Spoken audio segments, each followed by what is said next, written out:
അസ്സലാമു അലൈക്കും വറഹ്മത്തുള്ളാഹി വബറകാതുഹു. ബിസ്മില്ലാഹിർ റഹ്മാനിർ റഹീം. അൽഹംദുലില്ലാഹി റബ്ബിൽ ആലമീൻ. വസ്സലാത്തു വസ്സലാമു അലാ അഷ്റഫിൽ മുർസലീൻ വഅലാ ആലിഹി വസഹ്ബിഹി അജ്മഈൻ. അമ്മാ ബഅദ്. സൂറത്തുൽ മാഇദ 52.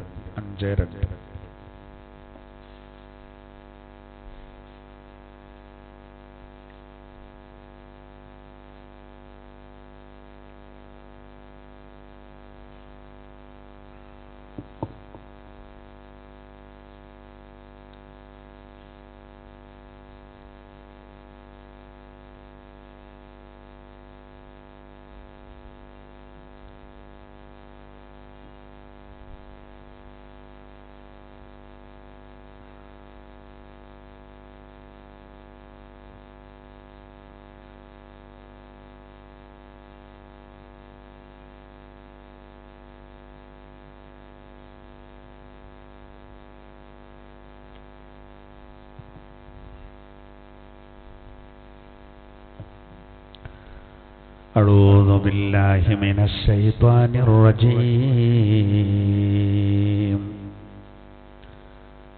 بسم الله الرحمن الرحيم.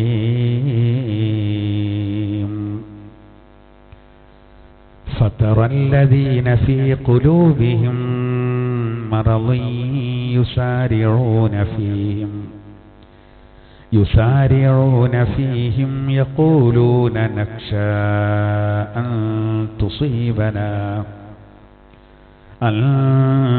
تصيبنا دائرة فعسى الله أن يأتي بالفتح أو أمر من عنده فيصبحوا على ما أسروا في أنفسهم نادمين. ويقول الذين آمنوا أهؤلاء الذين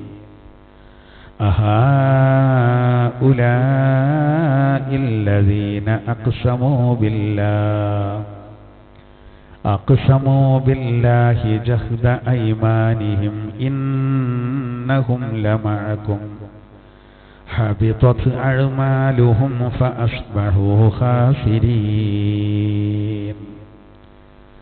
يا أيها الذين آمنوا من يرتد منكم عن دينه فسوف يأتي الله بقوم يحبهم ويحبونه أذلة على المؤمنين أعزة على الكافرين يجاهدون في سبيل الله ولا يخافون لومة لائم. ذلك فضل الله يؤتيه من يشاء والله واسع عليم. صدق الله العلي العظيم.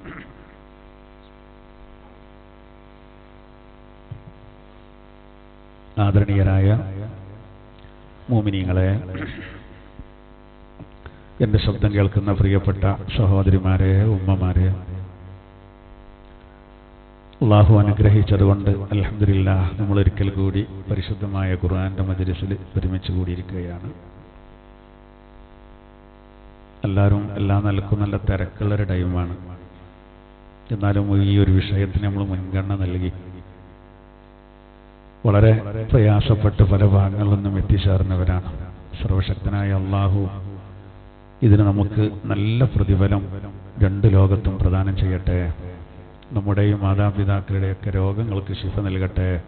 എല്ലാവരുടെ ദോഷങ്ങളും അല്ലാഹു തആല പുറത്തു തരട്ടെ. എല്ലാവരുടെ ഉപജീവനത്തിലും അള്ളാഹു തആല വിശാലത നൽകട്ടെ. വളരെ കഷ്ടപ്പെട്ട് വന്ന നമ്മളെ സഹോദരിമാർ, അള്ളാഹു അവർക്കൊക്കെ കുടുംബജീവിതത്തിൽ നല്ല റാഹത്തും സന്തോഷവും പ്രദാനം ചെയ്യട്ടെ. ആഫിയത്ത് എല്ലാവർക്കും അള്ളാഹു പ്രദാനം ചെയ്യട്ടെ. ആമീൻ. പ്രത്യേകം ദ്വാരക്കാൻ പറഞ്ഞ ഒരുപാട് ആളുകളുണ്ട്.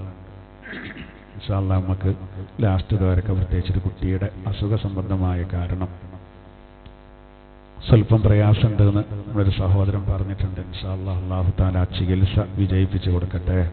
എല്ലാ പ്രയാസങ്ങളും അല്ലാഹു തആല തീർത്തു കൊടുക്കട്ടെ. നമ്മുടെയൊക്കെ മക്കൾക്ക്, നമ്മുടെ പേരക്കുട്ടികൾക്കൊക്കെ അല്ലാഹു തആല എല്ലാ മുസീബത്തുകളെ തൊട്ടും അവരെ കാക്കുമാറാവട്ടെ. ആമീൻ. 3 ആയത്താണ് നമ്മളിന്ന് ഓതി വെച്ചത്. പ്രത്യേകിച്ച് നമ്മൾ ആ 3-ാമത്തെ 54-ാമത്തെ ആയത്തൊക്കെ ഒരുപാട് വിശദീകരണങ്ങളുള്ള ആയത്തുകളാണ്. ഇൻഷാ അല്ലാഹ് നമുക്ക് ചുരുക്കി വിശദീകരിക്കാം. ബിസ്മില്ലാഹിർ റഹ്മാനിർ റഹീം. ഫതറല്ലദീന ഫീ ഖുലൂബിഹിം മറദ് يسارعون فيهم يقولون نخشى أن تصيبنا دائرة فترى الذين في قلوبهم مرض. ഹൃദയങ്ങളിൽ രോഗമുള്ള ആളുകളെ താങ്കൾക്ക് കാണാൻ കഴിയും. യുസാരിഊന ഫീഹിം, അവര് ആ ശത്രുക്കളോട് അവരിലേക്ക് ദ്രുതഗതിയിൽ ചെല്ലുന്നത്, അവരോട് ബന്ധം സ്ഥാപിക്കുന്നത്, അതിന് ധൃതി കൂട്ടുന്നത് താങ്കൾക്ക് കാണാൻ കഴിയും. യഖൂലൂന, അവർക്ക് ന്യായം ഉണ്ടാവും അതിന്. അതെന്താണ്? യഖൂലൂന നഖ്ശാ അൻ തുസീബന ദായിറ,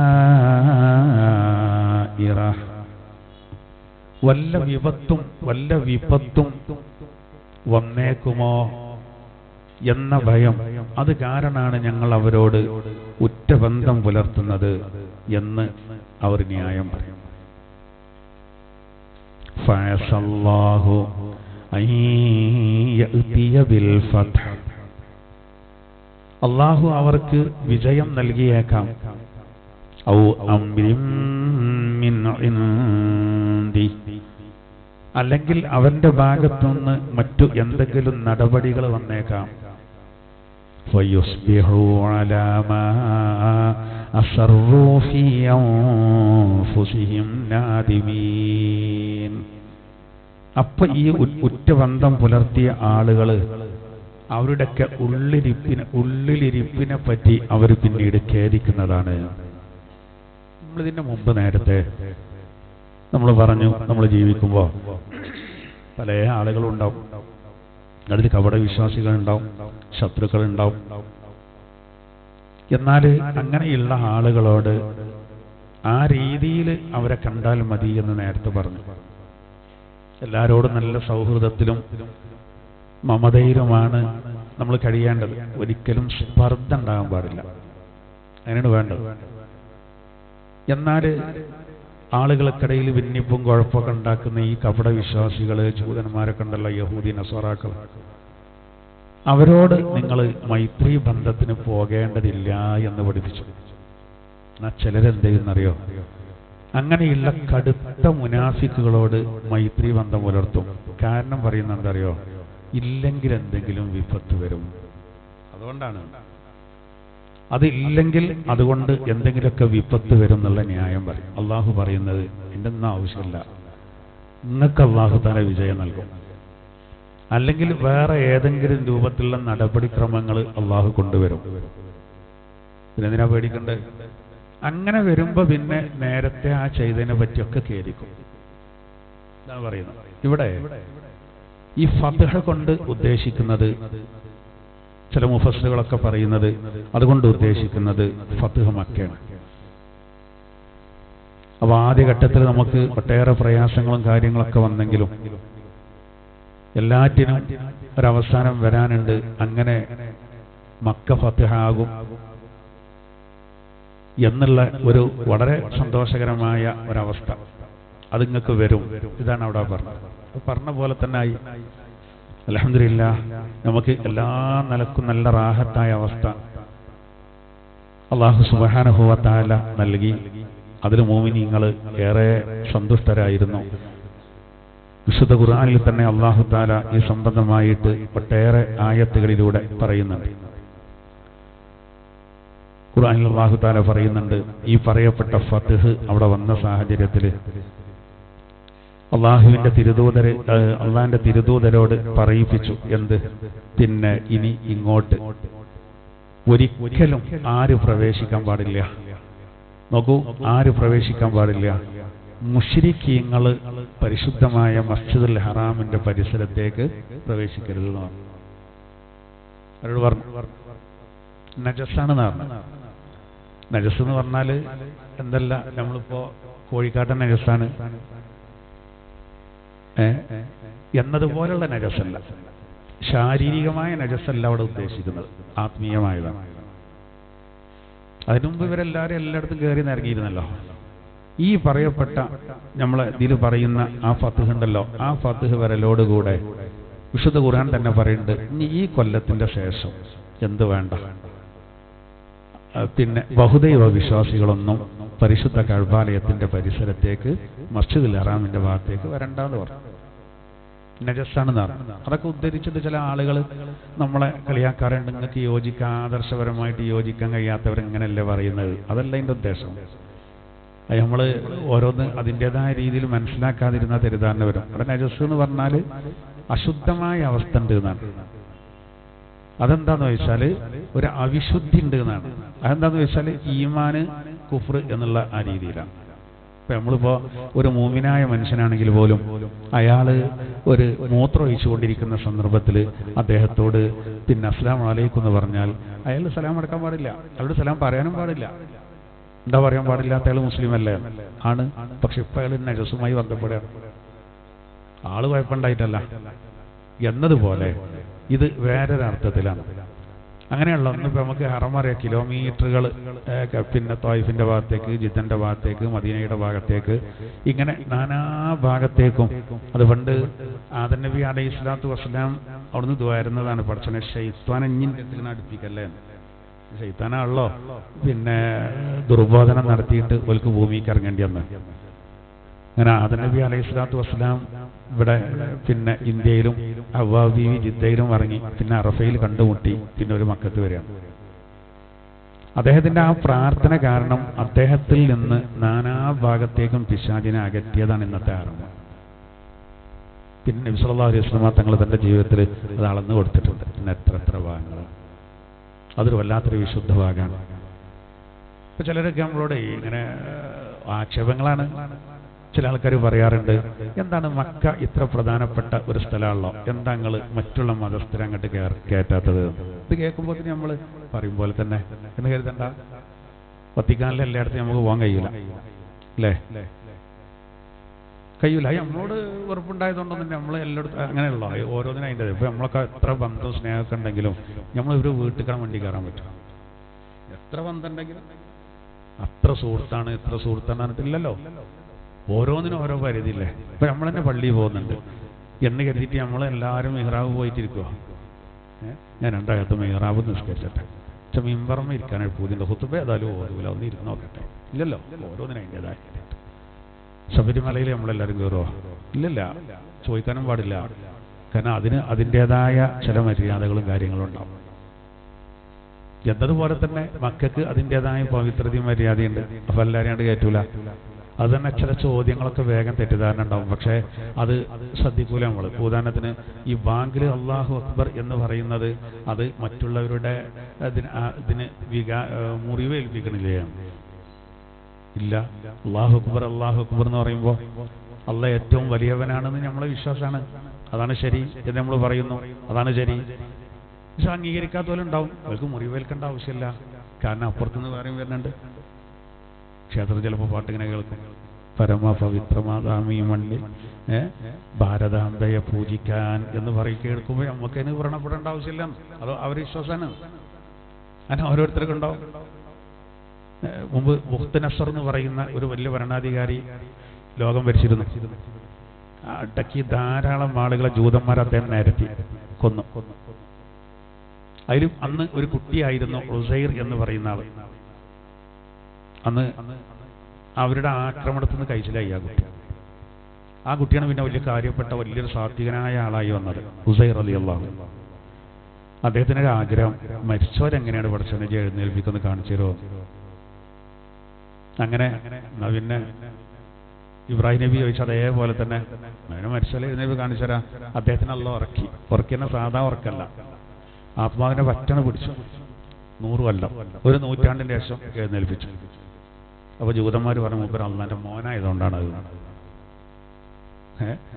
നമുക്കൊട്ട് യോജിക്കാൻ പറ്റില്ല. ഉസൈർ ബിനുല്ലാഹ്, ഈസ ബിനുല്ലാഹ് എന്ന് വേറെ കൂട്ടർ പറയുമ്പോൾ യോജിക്കാൻ പറ്റൂല.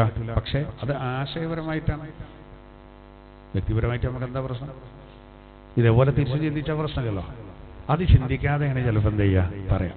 അപ്പോ എന്തായിരുന്നാലും ഞാൻ ഫത്ഹിനെ പറ്റി പറഞ്ഞപ്പോൾ പറയാം. അങ്ങനെ അൽഹംദുലില്ലാഹ് ഫത്ഹ് ആയപ്പോൾ അവിടെ ശരിക്കും ശുദ്ധീകരിച്ചു. എൻ്റെ ഒരു ബാക്കിയാണ് നമ്മൾ ഹുനൈനിനെ പറ്റി എന്നാൾ പറഞ്ഞത്. അപ്രതീക്ഷിതമായിട്ട് ഒരു യുദ്ധമുഖത്ത് നമ്മൾ എത്തിപ്പെടുന്നത് വേറെ.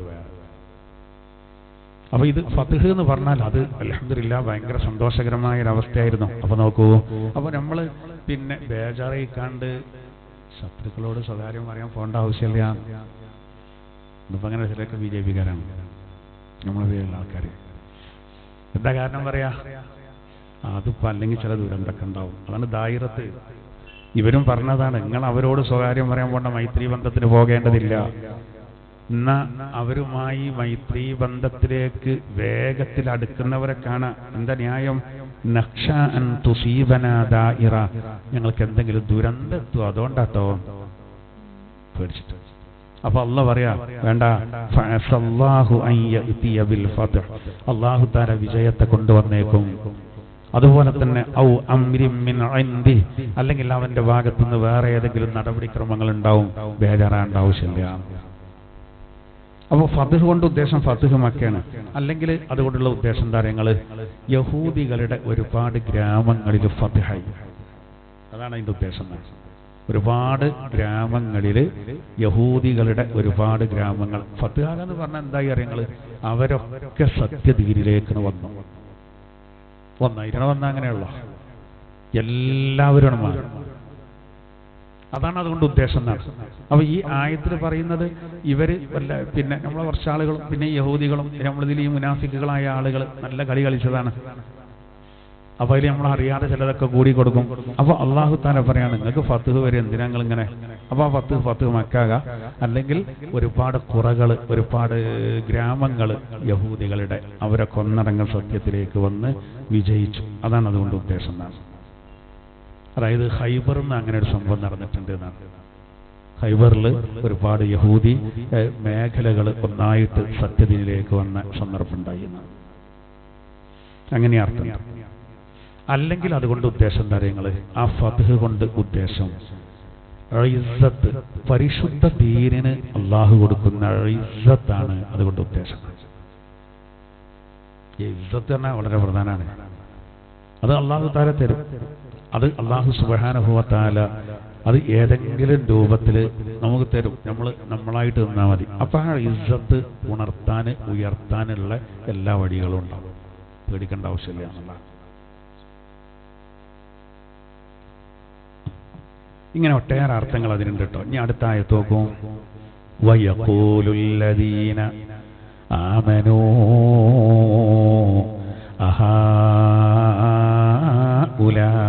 അഹാഉലാഇല്ലദീന അഖ്സമൂ ബില്ലാഹി ജഹ്ദ ഐമാനിഹിം ഇന്നഹും ലമഅക്കും.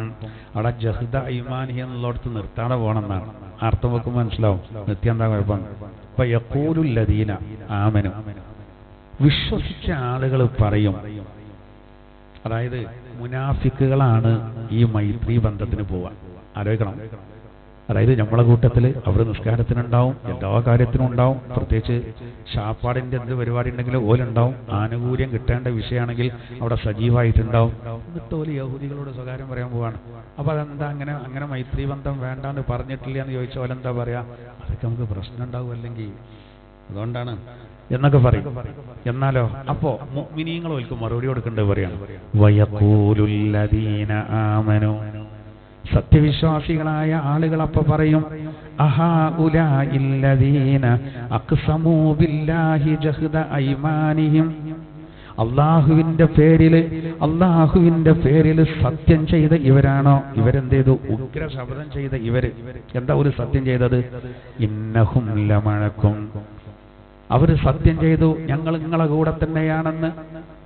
അങ്ങനെ അവര് സത്യം ചെയ്തല്ലോ നിങ്ങളുടെ കൂടെയാണെന്ന്. ഇവരാണോ അങ്ങനെ സത്യം ചെയ്തിരുന്നത് എന്ന് എന്ത് ചെയ്യും? മുഅ്മിനീങ്ങൾ പറയുന്നതാണ്.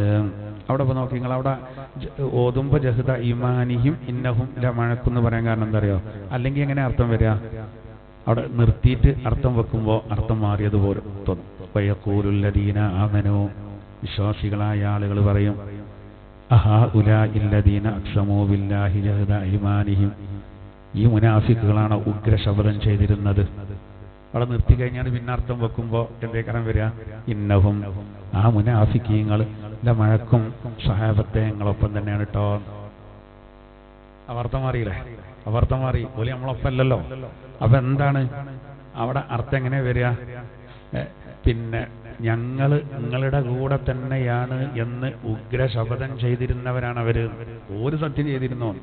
എന്ത്? ഞങ്ങൾ നിങ്ങളൊപ്പാണ്. അവിടെ നിർത്തിയിട്ട് വേറെ അർത്ഥം വെക്കുമ്പോൾ അർത്ഥം തന്നെ ആകെ മാറും.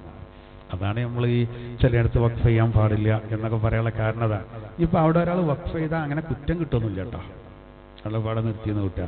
എന്താ അവിടെ ആശയത്തെ തെറ്റിക്കണം എന്നൊന്നും ഉദ്ദേശമില്ലല്ലോ, അല്ലേ? ആശയത്തെ തെറ്റിക്കണം എന്നൊന്നും ഉദ്ദേശമില്ല. എന്നാലും നമ്മൾ അർത്ഥമൊക്കെ ഇങ്ങനെ മനസ്സിലാവുമ്പോൾ നമുക്ക് ഒരു റാഹത്താണല്ലോ. അപ്പോൾ അർത്ഥം തിരിയുന്ന ഒരാളെ സംബന്ധിച്ചിടത്തോളം അവിടെ നിർത്തി കണ്ടെടുക്കുമ്പോൾ അർത്ഥം പേച്ചവർക്ക് തോന്നും. അപ്പോൾ അതാണ്, അങ്ങനെയാണ് അവിടേക്ക് ഈ ലാമും മറ്റും ഇതൊക്കെ വരാനുള്ള കാരണം അതാണ്. ഇനി നോക്കൂ, ഹബിതത് അഅ്മാലുഹും, അവരെ അമലുകൾ അവർ പൊളിച്ചു കളഞ്ഞു. ഫഅസ്ബഹൂ ഖാസിരീൻ, അങ്ങനെ അവര് പരാജിതരുടെ കൂട്ടത്തിൽ പെട്ടുപോയി. കാരണം എന്താ അറിയോ? ഇതിൻ്റെയൊക്കെ ഒരു കാരണം എന്താ വെച്ചാൽ ഓല് ദുന്യാവിനെ ഓലെന്ത് ചെയ്തു? അതിന് മുഖ്യമായിട്ട് ഒരു കണ്ടതാണ് പ്രശ്നം. അതുകൊണ്ടാണ് നമ്മൾ നേരത്തെ വിശദീകരിച്ചതും ഇതിൻ്റെയൊക്കെ മൊത്തത്തിൽ വിശദീകരണത്തിൽ വരുന്നൊരു സംഗതിയാണ്. മുനാഫിക്കുകളെ പറ്റി നമ്മൾ നേരത്തെ പറഞ്ഞല്ലോ. അതിൻ്റെയൊക്കെ ഒരു കാരണം എന്താ വെച്ചാൽ നമുക്ക് മൊത്തത്തിൽ ഒരു 4 ശത്രുക്കളും 4 സുഹൃത്തുക്കളും നമുക്കുണ്ട് എന്നുള്ളതാണ്. ശത്രുക്കളായിട്ട് തന്നെ കാണുന്നല്ലോ. അതില് നമ്മളിപ്പോൾ സാധാരണ കരുതുന്ന ശത്രുക്കൾ മാത്രമല്ല, വേറെ ചില ശത്രുക്കൾ നമുക്കുണ്ട്. അസ്തിഖ, യഥാർത്ഥ ചങ്ങാതിമാരാരാണ്? ഇത് ഈ ആയത്തിന്റെ വിശദീകരണത്തിൽ മഹാന്മാർ പറയുന്നത്. ഞാൻ നെയ്യുന്നത്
നോക്കൂ, അൽ അഴുതാവുൽ അർബ, 4 ശത്രുക്കളാണ് നമുക്കുള്ളത്.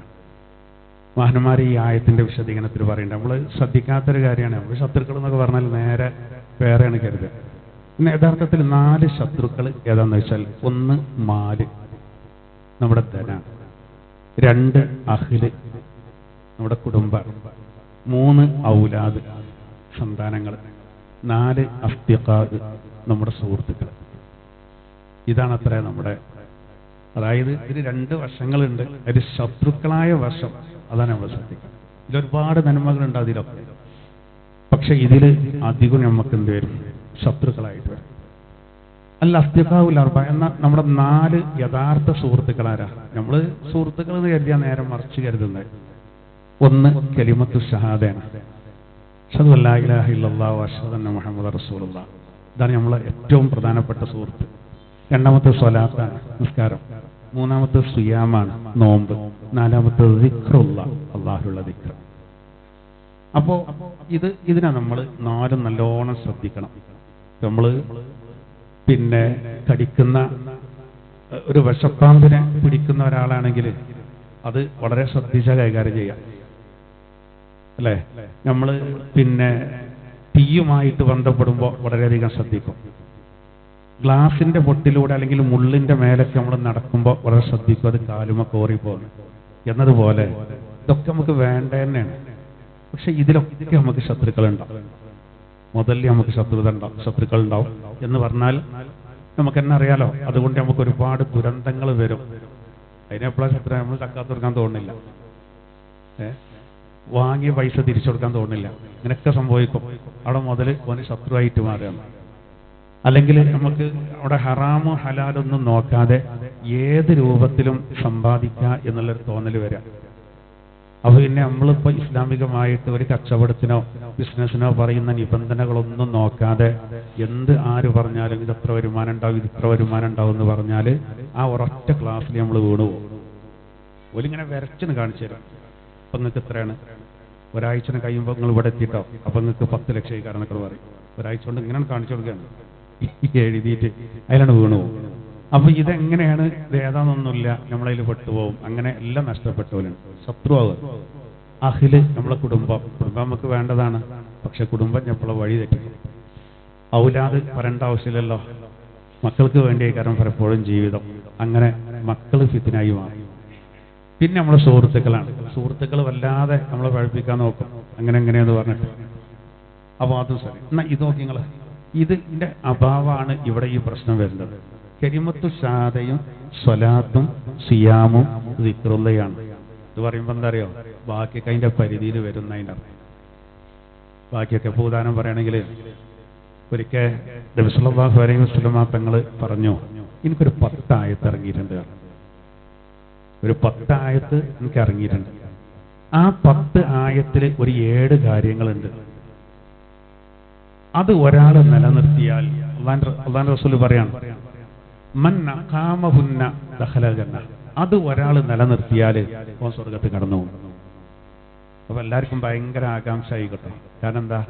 ഏതായിരിക്കും പഠിച്ചോനെ ആ 10 കാര്യങ്ങൾ? അതെന്ന് അറിഞ്ഞാലും ആ 10 ആയത്തും അതിൽ ആ 7 കാര്യം ഏതായിരിക്കും എന്ന് അറിഞ്ഞാൽ ചെയ്യായിരുന്നല്ലോ എന്നുള്ള രീതിയിൽ ഇങ്ങനെ നിൽക്കുമ്പോൾ തങ്ങൾ ഓതി കൊടുത്തേതാ 10 ആയത്താണ് ഓതി.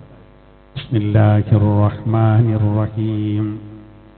ഖദ് അഫ്ലഹൽ മുഅ്മിനൂൻ الذين هم في صلاتهم خاشعون والذين هم عن اللغو معرضون والذين هم للزكاة فاعلون والذين هم لفروجهم حافظون إلا على أزواجهم أو ما ملكت أيمانهم فإنهم غير ملومين فمن ابتغى وراء ذلك فأولئك هم العادون والذين هم لأماناتهم وعهدهم راعون والذين هم على صلواتهم يحافظون أولئك هم الوارثون.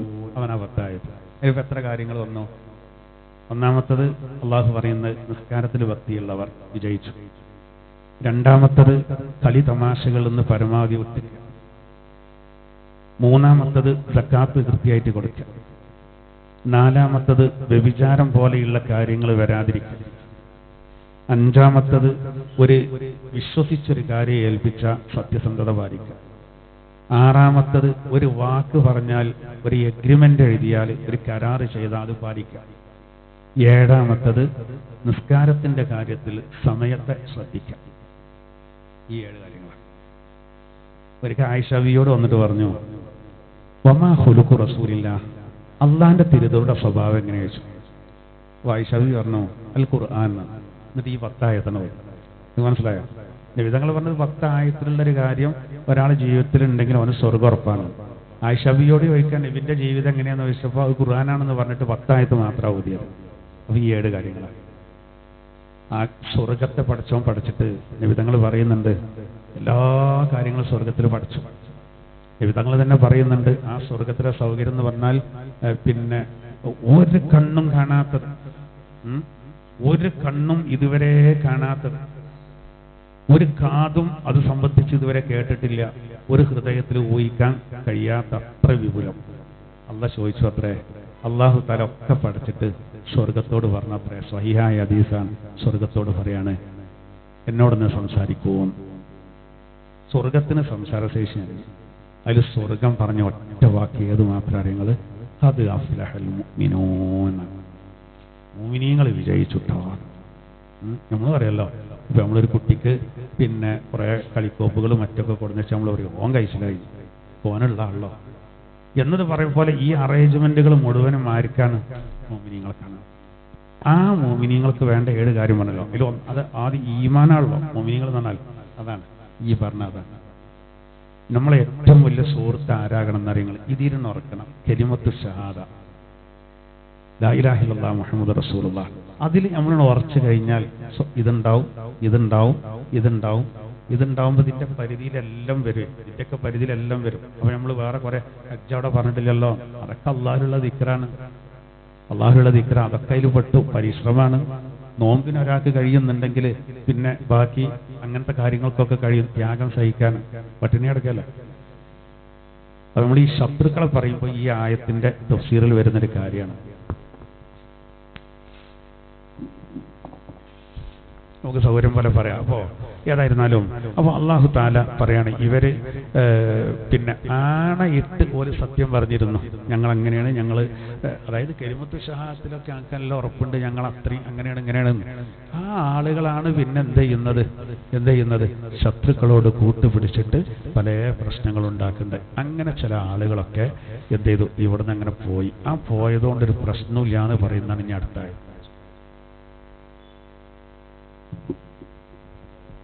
അടുത്തായി നോക്കൂ.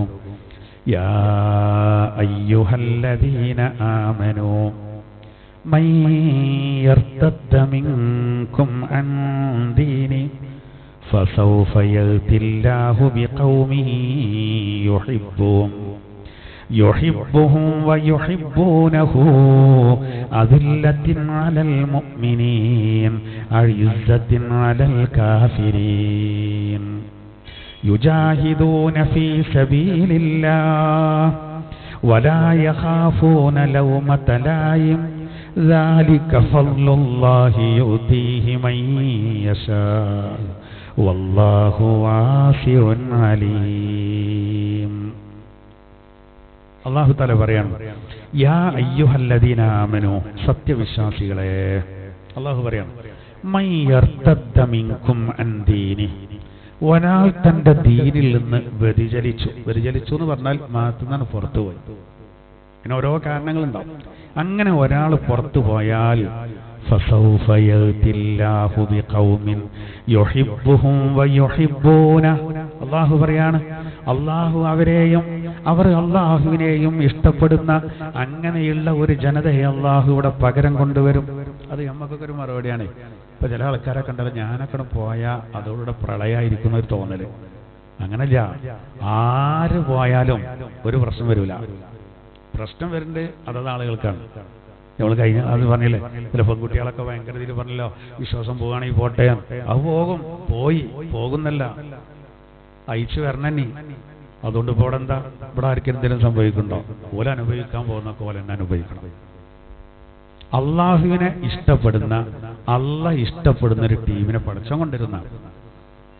അപ്പൊ ഇവിടെ ഒരുപാട് വിശദീകരണമുണ്ട്. ഒന്നെന്താ നിങ്ങൾ, ഒന്ന് അള്ളാഹു പറയുന്നത്, നിങ്ങളെ കൂട്ടത്തുനിന്ന് ആരെങ്കിലും വ്യതിചരിച്ചാൽ, അങ്ങനെ വ്യതിചരിച്ചു. ഇപ്പൊ നബിയുടെ കാലത്തന്നെ വളരെ പ്രധാനപ്പെട്ട 3 വ്യക്തിത്വങ്ങളെ പറ്റി ഈ ആയത്തിനെ വിശദീകരിച്ചുകൊണ്ട് മഹാന്മാർ പറയുന്നുണ്ട്. ഒന്നാമത്തെ ആരാര്യങ്ങൾ ഇതിന്റെ ആയത്തിന്റെ വിശദീകരണത്തിൽ വരുന്നത്, ഒന്ന് അസ്വദുൽ അൻസി എന്ന് പറഞ്ഞ ആളാണ്. അയാള് നബി സല്ലല്ലാഹു അലൈഹി വസല്ലമ തങ്ങളുടെ കാലഘട്ടത്തിൽ ഞാൻ പ്രവാചകനാണ് എന്ന് പറഞ്ഞു വന്ന ആളാണ് അസ്വദ്. ഇപ്പൊ അയിലാറ വലുതുണ്ടോ ആലോചിച്ചപ്പോൾ അയാൾ എന്ത് ചെയ്തു, സത്യത്തിൽ നിന്ന് പോയി എന്ന് മാത്രമല്ല, ഞാൻ അവന്റെ പ്രവാചകനാണെന്ന് പറഞ്ഞു. അതിനൊക്കെ കുറച്ച് മാനദണ്ഡങ്ങളില്ലേ. ഇപ്പൊ നമ്മളിപ്പോ പഞ്ചായത്ത് തെരഞ്ഞെടുപ്പ് നടക്കുകയാണ്, ഒക്കെ അടുത്ത ഞായറാഴ്ച ഈ സമയമാകുമ്പോഴൊക്കെ ഇപ്പോൾ വേറെ ചർച്ച ചെയ്യുക. അപ്പോൾ ഒരാൾ മാല കെട്ടുകാണ്ട് വന്നുകൊണ്ട് പറയാം ഞാനും മെമ്പറാണ് പറഞ്ഞാൽ പോകാൻ അങ്ങനെ ഒരു പൂതി ഉണ്ടെങ്കിൽ ഓനും പഞ്ചായത്തിൽ ചെന്നോട്ട് അറിയാൻ പറ്റും. ഒരു ചെറിയ വിഷയമാണത്, ലോക്കൽ ബോഡിയിൽ. അതുപോലും അങ്ങനെ പറ്റൂല, അതിന് കുറേ റൂൾസുകളുണ്ട്. എന്നിട്ട് അവിടെ ചിലർ വന്ന് പറയുന്നത് ഞാൻ പ്രവാചകനാണ്. ഇതിപ്പോ ഒരാൾ നബിയുടെ കാലത്തിന്. ഇനി വേറൊരാളാര്യങ്ങൾ മുസൈലിമ ആള് വലിയ വളവനെയാണ്. മുസൈലിമത്തുൽ കദ്ദാബ് യമാമയിൽ ഞാൻ പ്രവാചകനാണ് പറഞ്ഞു. അപ്പൊ ഇവന് ഈ ഗ്രിപ്പ് ഇട്ടാൻ വേണ്ടിയിട്ട് ഓൻ പറഞ്ഞെന്ന് വെച്ചാൽ, ഞാൻ മുഹമ്മദ് നബി പ്രവാചകനല്ല എന്ന് ഞാൻ ഒരിക്കലും പറയില്ല, പക്ഷേ മൂപ്പര് മൊത്തത്തിൽ പ്രവാചകനാണ്, ഞാൻ യമാമയിലേക്ക് മാത്രമുള്ള നബിയാണ്. അപ്പൊ കുറെ ആൾക്കാർ മൂപ്പരൊപ്പം കൂടിയാൽ ഒരു കാര്യം ഉണ്ടാവും പറയേണ്ടി. അപ്പൊ നബിന്റെ അത്ര ശത്രു അതൊരു ഐഡിയ ആണ്. ഇയാളൊരിക്കൽ 2 ആൾക്കാരെ നബിന്റെ അടുത്തേക്ക് പറഞ്ഞയച്ചു, കത്തേറ്റും പറഞ്ഞയച്ചു. ആ കത്തിലെന്താ എഴുതിന്റെ അറിയങ്ങള്, ആ കത്തില് എഴുതിയത് ഇങ്ങനെയാണ്, മുസൈലിമത്തുൽ കദ്ദാബിന്റെ കത്താണ്, നബി സല്ലല്ലാഹു അലൈഹി വസല്ലം തങ്ങൾക്കുള്ള കത്താണ്. അതിങ്ങനെ എഴുതിയില്ലേ, മിൻ മുസൈലിമ എന്ന് എഴുതിയിട്ട് അയാളെ പറ്റി എഴുതിക്കാണ്. റസൂലില്ല, അള്ളാന്റെ റസൂലായ മുസൈലിമ എഴുതുന്നത് ആർക്ക്? ഇലാ മുഹമ്മദിൻ റസൂലില്ല. അതിന്റെ ഐഡിയ വെക്കണം. അള്ളാഹുവിന്റെ റസൂലായ മുസൈലിമ അള്ളാഹുവിന്റെ റസൂലായ മുഹമ്മദ് നബിയിലേക്ക് എത്തുന്ന കത്ത്. അമ്മാ ബഅദ്. ഒക്കെ മട്ടം പോലെ എഴുതിയാണ്. ഈ ആയത്തിന്റെ വിഷയത്തിനെതിരാണ്. അമ്മാ ബഅദ് ഫഇന്നൽ അർള നിസ്ഫുഹാ ലി വനിസ്ഫുഹാ ലക്. തീർച്ചയായിട്ടും ഭൂമി പകുതി താങ്കൾക്കാണ്, പകുതി എനിക്കാണ് കേട്ടോ. ഒരു കത്തയച്ചു. മനസ്സിലായോ? അള്ളാഹുവിന്റെ റസൂലായ മുസൈലിമ അള്ളാഹുവിന്റെ റസൂലായ മുഹമ്മദ് നബിക്ക് എഴുതുന്ന കത്ത്. അമ്മാ ബഅദ്. അതിന്റെ ശേഷം അദ്ദേഹം പറയാണ്, ഭൂമി പൗതി എനിക്കും പൗതി ഇങ്ങോട്ടെ. നല്ല സോപ്പിടലാണ്. ഇവര് ആണ് വിഹിരിക്കാണ്. അപ്പോ നബി സല്ലല്ലാഹു അലൈഹി വസല്ലം തങ്ങൾ ഈ കൊണ്ടുവന്ന 2 ആൾക്കാരോട് പറഞ്ഞു, ഈ അള്ളാഹ് ഒരു സന്ദേശവുമായിട്ട് ഭരണാധികാരികളോ മറ്റോ ദൂതന്മാരയക്കുമ്പോ അവരെ ആക്രമിക്കുക, വധിക്കുക എന്നൊക്കെ പറയേണ്ടത് ഭയങ്കര തെറ്റാ. അല്ലെങ്കിൽ നിങ്ങളെ കത്തിയാൻ പൊട്ടുമായിരുന്നു. അതൊരു വർത്തനാണ്. ഒരു ദൂതനെ ഒരു സംഭാഷണത്തിനോ അല്ലെങ്കിൽ ഒരു ചർച്ചക്കോ പറഞ്ഞേച്ചോ അവരെ വിഷമിപ്പിക്കാൻ പാടില്ല. അതുകൊണ്ടാണ്. അല്ലെങ്കിൽ ഞാൻ നിങ്ങളെ ശരിയാക്കും. ഞാൻ അത്രക്കും യോജിക്കാൻ പറ്റാത്ത ഏതായിരുന്നു നിമിതങ്ങൾ എന്ത് ചെയ്തു അറിയോ? അത് വാങ്ങിയാണ്ട് ആയി തന്നെ തിരിച്ചെഴുതി. അതായത് അള്ളാന്റെ തിരുദൂതർ ആയി തന്നെ തിരിച്ചെഴുതി. അതിങ്ങനെ എഴുതി, മിൻ മുഹമ്മദിൻ റസൂലില്ല ഇലാ മുസൈലിമത്തിൽ കദ്ദാബ്. കദ്ദാബ് പറഞ്ഞാൽ പെരുങ്കള്ളൻ എന്നാണ്. നബിതങ്ങൾ എഴുതുന്ന എന്താ? അള്ളാന്റെ റസൂലായ മുഹമ്മദ് നബിയിൽ നിന്ന് പെരുങ്കള്ളനായ മുസൈലിമയിലേക്കുള്ള കത്ത്. എഴുതിയത് അള്ളാന്റെ റസൂലായ മുസൈലിമ അള്ളാന്റെ റസൂലായ മുഹമ്മദ് നബിയിലേക്ക് എഴുതുന്ന. നബി എഴുതിയ എന്താണ്? അള്ളാന്റെ റസൂലായ മുഹമ്മദ് നബിയിൽ നിന്ന് പെരുങ്കള്ളനായ മുസൈലിമക്ക് എഴുതുന്നത്. അമ്മാ ബഅദ് ഫഇന്നൽ അർള ലില്ലാഹ്. ഭൂമി എന്ന് പറയുന്നത് അത് അള്ളാഹ്ക്കുള്ളതാണ്. യൂരിസുഹാ മൻ യശാഉ മിൻ ഇബാദി വൽ ആഖിബത്തു ലിൽ മുത്തഖീൻ. അതോ ഇഷ്ടമുള്ളവർക്ക് കൊടുക്കും, അന്തിമ വിജയം തഖ്വയുള്ളവർക്കാണ്. കണ്ടറിഞ്ഞു കൊടുത്ത മറുപടി. അതുകൊണ്ട് കണ്ണിയത്ത് ഉസ്താദ് വയനാട്ടിൽ ചെന്നപ്പോഴേ ഒരു വീട്ടിൽ ഭക്ഷണത്തിനുണ്ടോയാണ്. അപ്പോൾ കണ്ണിയത്ത് ഉസ്താദ് എത്തുന്നതിന് മുമ്പ് നേരത്തെ കണ്ണിയത്ത് ഉസ്താദ് എതിർത്തൊരു കള്ള ഷെയ്ഖ് ഉണ്ട്. അയാളവിടെ വന്നതാണ്. കണ്ണിയത്ത് ഉസ്താദ് അവിടെ എൻ്റെ ആൾ പ്രതീക്ഷിച്ചിട്ടില്ല. കണ്ണിയത്ത് ഉസ്താദിനെ കണ്ടതോടുകൂടെ അയാൾ ആകതായി. എന്തായിരുന്നാലും കണ്ണിയത്ത് ഉസ്താദിൻ്റെ അടുത്ത് വന്നിരുന്നു പറഞ്ഞു. അപ്പോൾ കണ്ണിയത്ത് ഉസ്താദിന് അയാൾ ഒരു ഗ്ലാസ് ചായ കുടിച്ച് ബാക്കി ചായ അയാൾ എടുത്തുണ്ടായിരുന്നു പോലെ അയാളെടുത്തൊരു അര ഗ്ലാസ് ചായ ഉണ്ട് അയാൾ കുടിച്ചതിൻ്റെ ബാക്കി അയാൾ എന്ത് ചെയ്തു അറിയോ? അത് കണ്ണിയത്ത് ഉസ്താദിനെ കൊടുത്തു. അയാളെ ലക്ഷ്യം എന്തേനും അയാളെ ബാക്കി കണ്ണിയത്ത് ഉസ്താദ് കുടിച്ചു എന്ന് ബാക്കിയുള്ളവർ കാണണം. അപ്പോൾ അയാൾ വലിയ ആളല്ല. സാധാരണക്കാരെന്താ പറയാ, അയാളെ ബാക്കി ആ കണ്ണിയത്ത് ഒരുപോലെ കുടിച്ചത്, അപ്പോൾ അയാൾ എന്തായാലും ചെയ്യണമെന്നല്ലേ. കണ്ണിയത്ത് ഉസ്താദിന് മനസ്സിലായി ഈ പൗതി ചായ എനിക്ക് തന്നുകൊണ്ട് അംഗീകാരത്തിലുള്ള പരിപാടിയാണ്. കണ്ണിയത്ത് ഉസ്താദ് ഭയങ്കര നിഷ്കളങ്കനാണല്ലോ. പക്ഷെ കണ്ണിയത്ത് ഉസ്താദ് പറഞ്ഞത്രേ, ഹാഫ് ചായ വേണ്ട, ഫുൾ ചായ വരട്ടെയാന്ന് പോലും. മനസ്സിലായോ? ഹാഫ് ചായ വേണ്ട, ഫുൾ ചായ വരട്ടെയായിരുന്നു. അതോടുകൂടെ ആ കള്ളനെ ആൾക്കാർ തിരിച്ചറിഞ്ഞു. അല്ല അംഗീകാരം ഉണ്ടാക്കാൻ വേണ്ടി കാട്ടിയാണ്. അത് നല്ല വലിയ വലിയ ആൾക്കാർക്കൊക്കെ വേഗം തിരികെ എടുക്കാണത്. കണ്ണിയത്ത് ഉസ്താദ് കൂടാണ് തന്നെ ഓൽക്കതിന് വേറെ ചിന്ത ഒന്നുമില്ലല്ലോ. ധൈര്യമായിട്ട് പറയാം. ഒരു ധൈര്യമായിട്ട് പറയും. ആരോ മൊത്തം ഉള്ള ഉസ്താദ്മാർക്കൊക്കെ അങ്ങനെ ശത്രുത ഉണ്ടാകാൻ കാരണം, വധശ്രമം വരെ ഷംസുലുമൊക്കെ വരാൻ കാരണം എന്താ? അന്ന് കുറേ കള്ള ഷെയ്ഖുമാരുണ്ടായിരുന്നു. ജാഹിരിയത്തിലുള്ള കുറേ തിരിച്ചു കൊണ്ടുവരാൻ ചില ഷെയ്ഖുമാർ ശ്രമിച്ചു. പെങ്ങളെ കല്യാണം കഴിച്ചൊരു ഷെയ്ഖുണ്ട് കേരളത്തിൽ. സ്വന്തം പെങ്ങളെ, 2 കുട്ടികളുണ്ട്. സ്വന്തം ഒരു ഉമ്മാന്റെ വയറ്റിൽ നിന്ന് വന്ന് സ്വന്തം പെങ്ങളെ കല്യാണം കഴിച്ചിക്ക, ഭാര്യയാക്കിക്ക, എന്നിട്ട് 2 കുട്ടികളുണ്ട്. അപ്പോൾ അതിനെ പറ്റി ചോദിച്ചപ്പോൾ അദ്ദേഹം പറഞ്ഞത്, ഞാൻ ആദൻ നബിയുടെ മദ്ഹബാരനാണ്, ഷാഫി മദ്ഹബല്ല, ആദൻ നബിയുടെ മദ്ഹബാണ്. ആദൻ നബിന്റെ കാലത്ത് ആദ്യം അങ്ങനെയല്ലേന്നോ? അതന്നെയല്ലോ പെങ്ങളായിട്ടുണ്ടല്ലോ. ആലോചിച്ചു. അപ്പൊ അങ്ങനെയൊക്കെ വന്നിട്ടുണ്ട്. നമ്മളെ ഉസ്താദുമാരെന്ത് ചെയ്തു?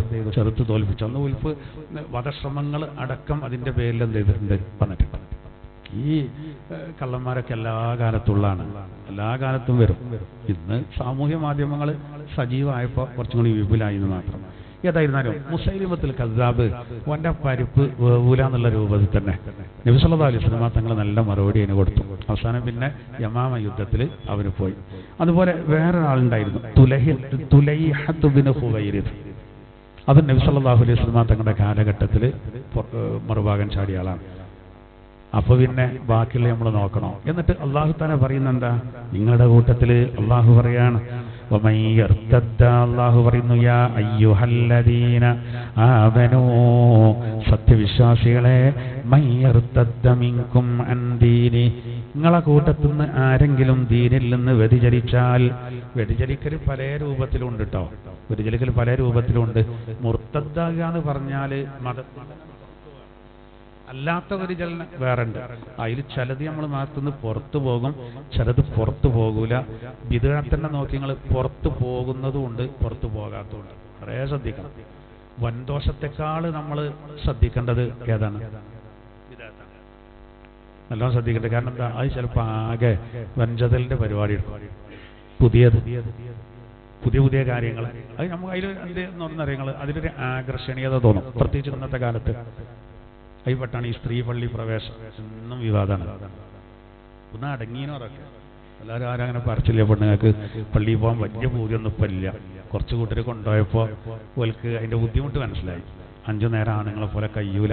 ചോറും കൂട്ടാനുണ്ടാക്കലും, കുട്ടികളെ പരിചരിക്കലും, മുലയൂട്ടലും, പ്രസവിച്ച് കിടക്കലും, ജുമഅക്ക് പോകലും, ഇതൊക്കെ പാടെ നടക്കൂല എന്ന് മനസ്സിലായി. അതൊക്കെ നേരത്തെ കണ്ടിട്ടാണ് എന്ത് ചെയ്ത് അള്ളാഹു താല ഖുർആനിലും പ്രവാചകർ തൻ്റെ ജീവിതത്തിലും അതിനൊക്കെ ഒരു മാർഗം കാണിച്ചിട്ടുണ്ട്. പിന്നെ നമ്മളവിടെ ഒരു ശാസ്ത്രീയത ഉണ്ടാക്കണ്ട. മനോരമക്കാരാകട്ടെ അല്ലെങ്കിൽ ഏഷ്യാനെറ്റാരാകട്ടെ, ഇവരൊക്കെ ഇപ്പോൾ നമ്മളെ പിറകെയാണ്, നമ്മളെ കുട്ടികളെ പിറകെയാണ്. എന്തിനാണ്? ഇവരെടുത്തുനിന്ന് എന്തെങ്കിലും കൊഴിഞ്ഞാടോ നോക്കാൻ നിൽക്കുകയാണ്. അപ്പോൾ അതിന് നമ്മളെല്ലാം ശ്രദ്ധിക്കുക, എല്ലാം ശ്രദ്ധിക്കണം. അല്ലെങ്കിൽ അതിന് കനത്ത വില നൽകേണ്ടി വരും. അത്രക്കും പ്രശ്നം. തന്നെ എന്താ ചോദിക്കാന്ന് പറയാൻ പറ്റില്ല. ബൽക്കത് ചോദിക്കാൻ കൂടുതൽ വിവരം വേണ്ടല്ലോ. തട്ടടണ്ടീനെ ആക്ഷേപിക്കുന്നവരാണ് എന്താ പള്ളി പോകാത്തതെന്ന് ചോദിക്കുന്നത്. കേട്ടാ തോന്നിപ്പോ ഈ കുട്ടികളൊന്ന് പള്ളിയിൽ പോയി കിട്ടിയെങ്കിൽ അറ്റക്ക് കൂലി കിട്ടിക്കോട്ടെ എന്ന് കരുതിയിട്ടാണ് ഈ പറയേണ്ടത്. ആണോ? അല്ല, നമ്മൾ മനസ്സിലാക്കണ്ടേ. അതായത് നബി സല്ലല്ലാഹു അലൈഹി വസല്ലം തങ്ങളുടെ കാലഘട്ടത്തിൽ തന്നെ ഇസ്ലാം കേരളത്തിൽ വന്നു എന്നുള്ള ശരിയായ ചരിത്രം വന്നു. അങ്ങനെയാണ് ഇവിടുന്ന് പെരുമാൾ ചക്രവർത്തി മക്കത്ത് പോയിട്ട് താജുദ്ദീൻ പേര് സ്വീകരിച്ച് നമ്മൾ വലിയ ഭാഗ്യവാന്മാരാ. അദ്ദേഹത്തിന്റെ നബി തങ്ങളുടെ നിർദ്ദേശമാണ് കേരളത്തിൽ ഇസ്ലാം പ്രബോധനം ചെയ്യാൻ അവർ ഇങ്ങോട്ട് തന്നെ വരണം. പക്ഷെ യാത്രയിൽ മരണപ്പെട്ടപ്പോൾ അവർ വസിയത്ത് ചെയ്തതിനനുസരിച്ചാണ് ഒരു സംഘം കേരളത്തിലേക്ക് വരുന്നത്. അന്ന് തൊട്ടിട്ട് 1950 വരെയുള്ള ഇങ്ങനെ നോക്കി 1950 വരെ ഒരു പെണ്ണും പള്ളിയിൽ പോയിട്ടില്ല. അപ്പോൾ ഇത് നമ്മളുണ്ടാക്കിയ കൾച്ചറല്ല. ആര് ഇവിടെ നമ്മൾ കുറച്ച് ആൾക്കാർ, അതാണ് ഇസ്ലാമിൻ്റെ കൾച്ചർ. മദീന പള്ളിയിൽ മുത്തുനബിയും സ്വഹാബത്തും നിസ്കരിക്കുമ്പോൾ 9 ഭാര്യമാരും ഫാത്തിമ ബീവി അടക്കം മദീന പള്ളിൻ്റെ ചുറ്റുഭാഗത്തെ വീട്ടിലാണ് നിസ്കരിച്ചത്. ഞാൻ ഇതിലേറെ വലുത് ഇവിടെ ഉണ്ടോ? അതാണ് നമ്മളെ കൾച്ചർ. അത് ലോക മുസ്ലിങ്ങളുടെ ഒക്കെ കൾച്ചർ അതാണ്. അപ്പോൾ നോക്കി റസൂലുള്ളാഹിന്റെ വഫാത്ത് വേളയിൽ സ്വകാര്യം പറയാ ഫാത്തിമ ബീവിയോട്, മോളെ ഇനി നമ്മളെ കുടുംബത്തിൽ നിന്ന് ആദ്യം മരിക്കുന്ന വിജയ് കരട്ടോന്ന്. റസൂലുള്ളാഹിന്റെ എല്ലാ ചടങ്ങുകളൊക്കെ കഴിഞ്ഞു, മറവ് ചെയ്തു. അലി റളിയല്ലാഹു അൻഹു ചോദിക്കണേ, പിന്നെ എന്താ എന്നോട് ഇപ്പൊ സ്വകാര്യം പറഞ്ഞിട്ട്? അത് പറഞ്ഞു, ഇനി ഞാനാണ് ഈ കുടുംബത്തിൽ മരിക്കുക. അതറിഞ്ഞപ്പോ അലി റളിയല്ലാഹു അൻഹു മനസ്സിലായി, ഇനി തന്റെ ഭാര്യ ഫാത്തിമ റസൂലുള്ളാഹിന്റെ മോള് ഇനി അധികാരം ഉണ്ടാവില്ല. അതുകൊണ്ട് തന്നെ ജമാഅത്ത് നിസ്കാരം കഴിഞ്ഞാൽ ഉടനെ പോകും വീട്ടിൽ, ഭാര്യനോട് സംസാരിച്ചിരിക്കാം. എന്താ ഓൽക്ക് രണ്ടാക്കൂടിന് പോകുന്നൂടെ പള്ളിയേക്ക്? ആ ഫാത്തിമ ബീവിയാണ് റോൾ മോഡൽ. ഇത് മനസ്സിലായോ? ആ ഫാത്തിമ ബീവിയാണ് നമ്മളെല്ലാ പെൺകുട്ടിയാക്കും റോൾ മോഡൽ. റസൂലുള്ളാഹിന്റെ മുത്തുമോള് പള്ളി പോയിട്ടില്ല. എന്താ കാരണം? പള്ളി കയറിയ പള്ളി അശുദ്ധമാകുന്നതുകൊണ്ടല്ല. അത് മനസ്സിലാക്കണം. ഇപ്പൊ വേറെ ചില ആരാധനാലയങ്ങളിലൊക്കെ സ്ത്രീക്ക് പ്രവേശനമില്ല, അല്ലെങ്കിൽ ഇന്ന ജാതിക്കാർക്ക് പ്രവേശനമില്ല എന്ന് പറഞ്ഞാൽ അത് കയറിയ അശുദ്ധവും. ഞമ്മക്കിപ്പോൾ ഒരു പെണ്ണ് പള്ളി വന്നാൽ ഒന്നും വരാനില്ല.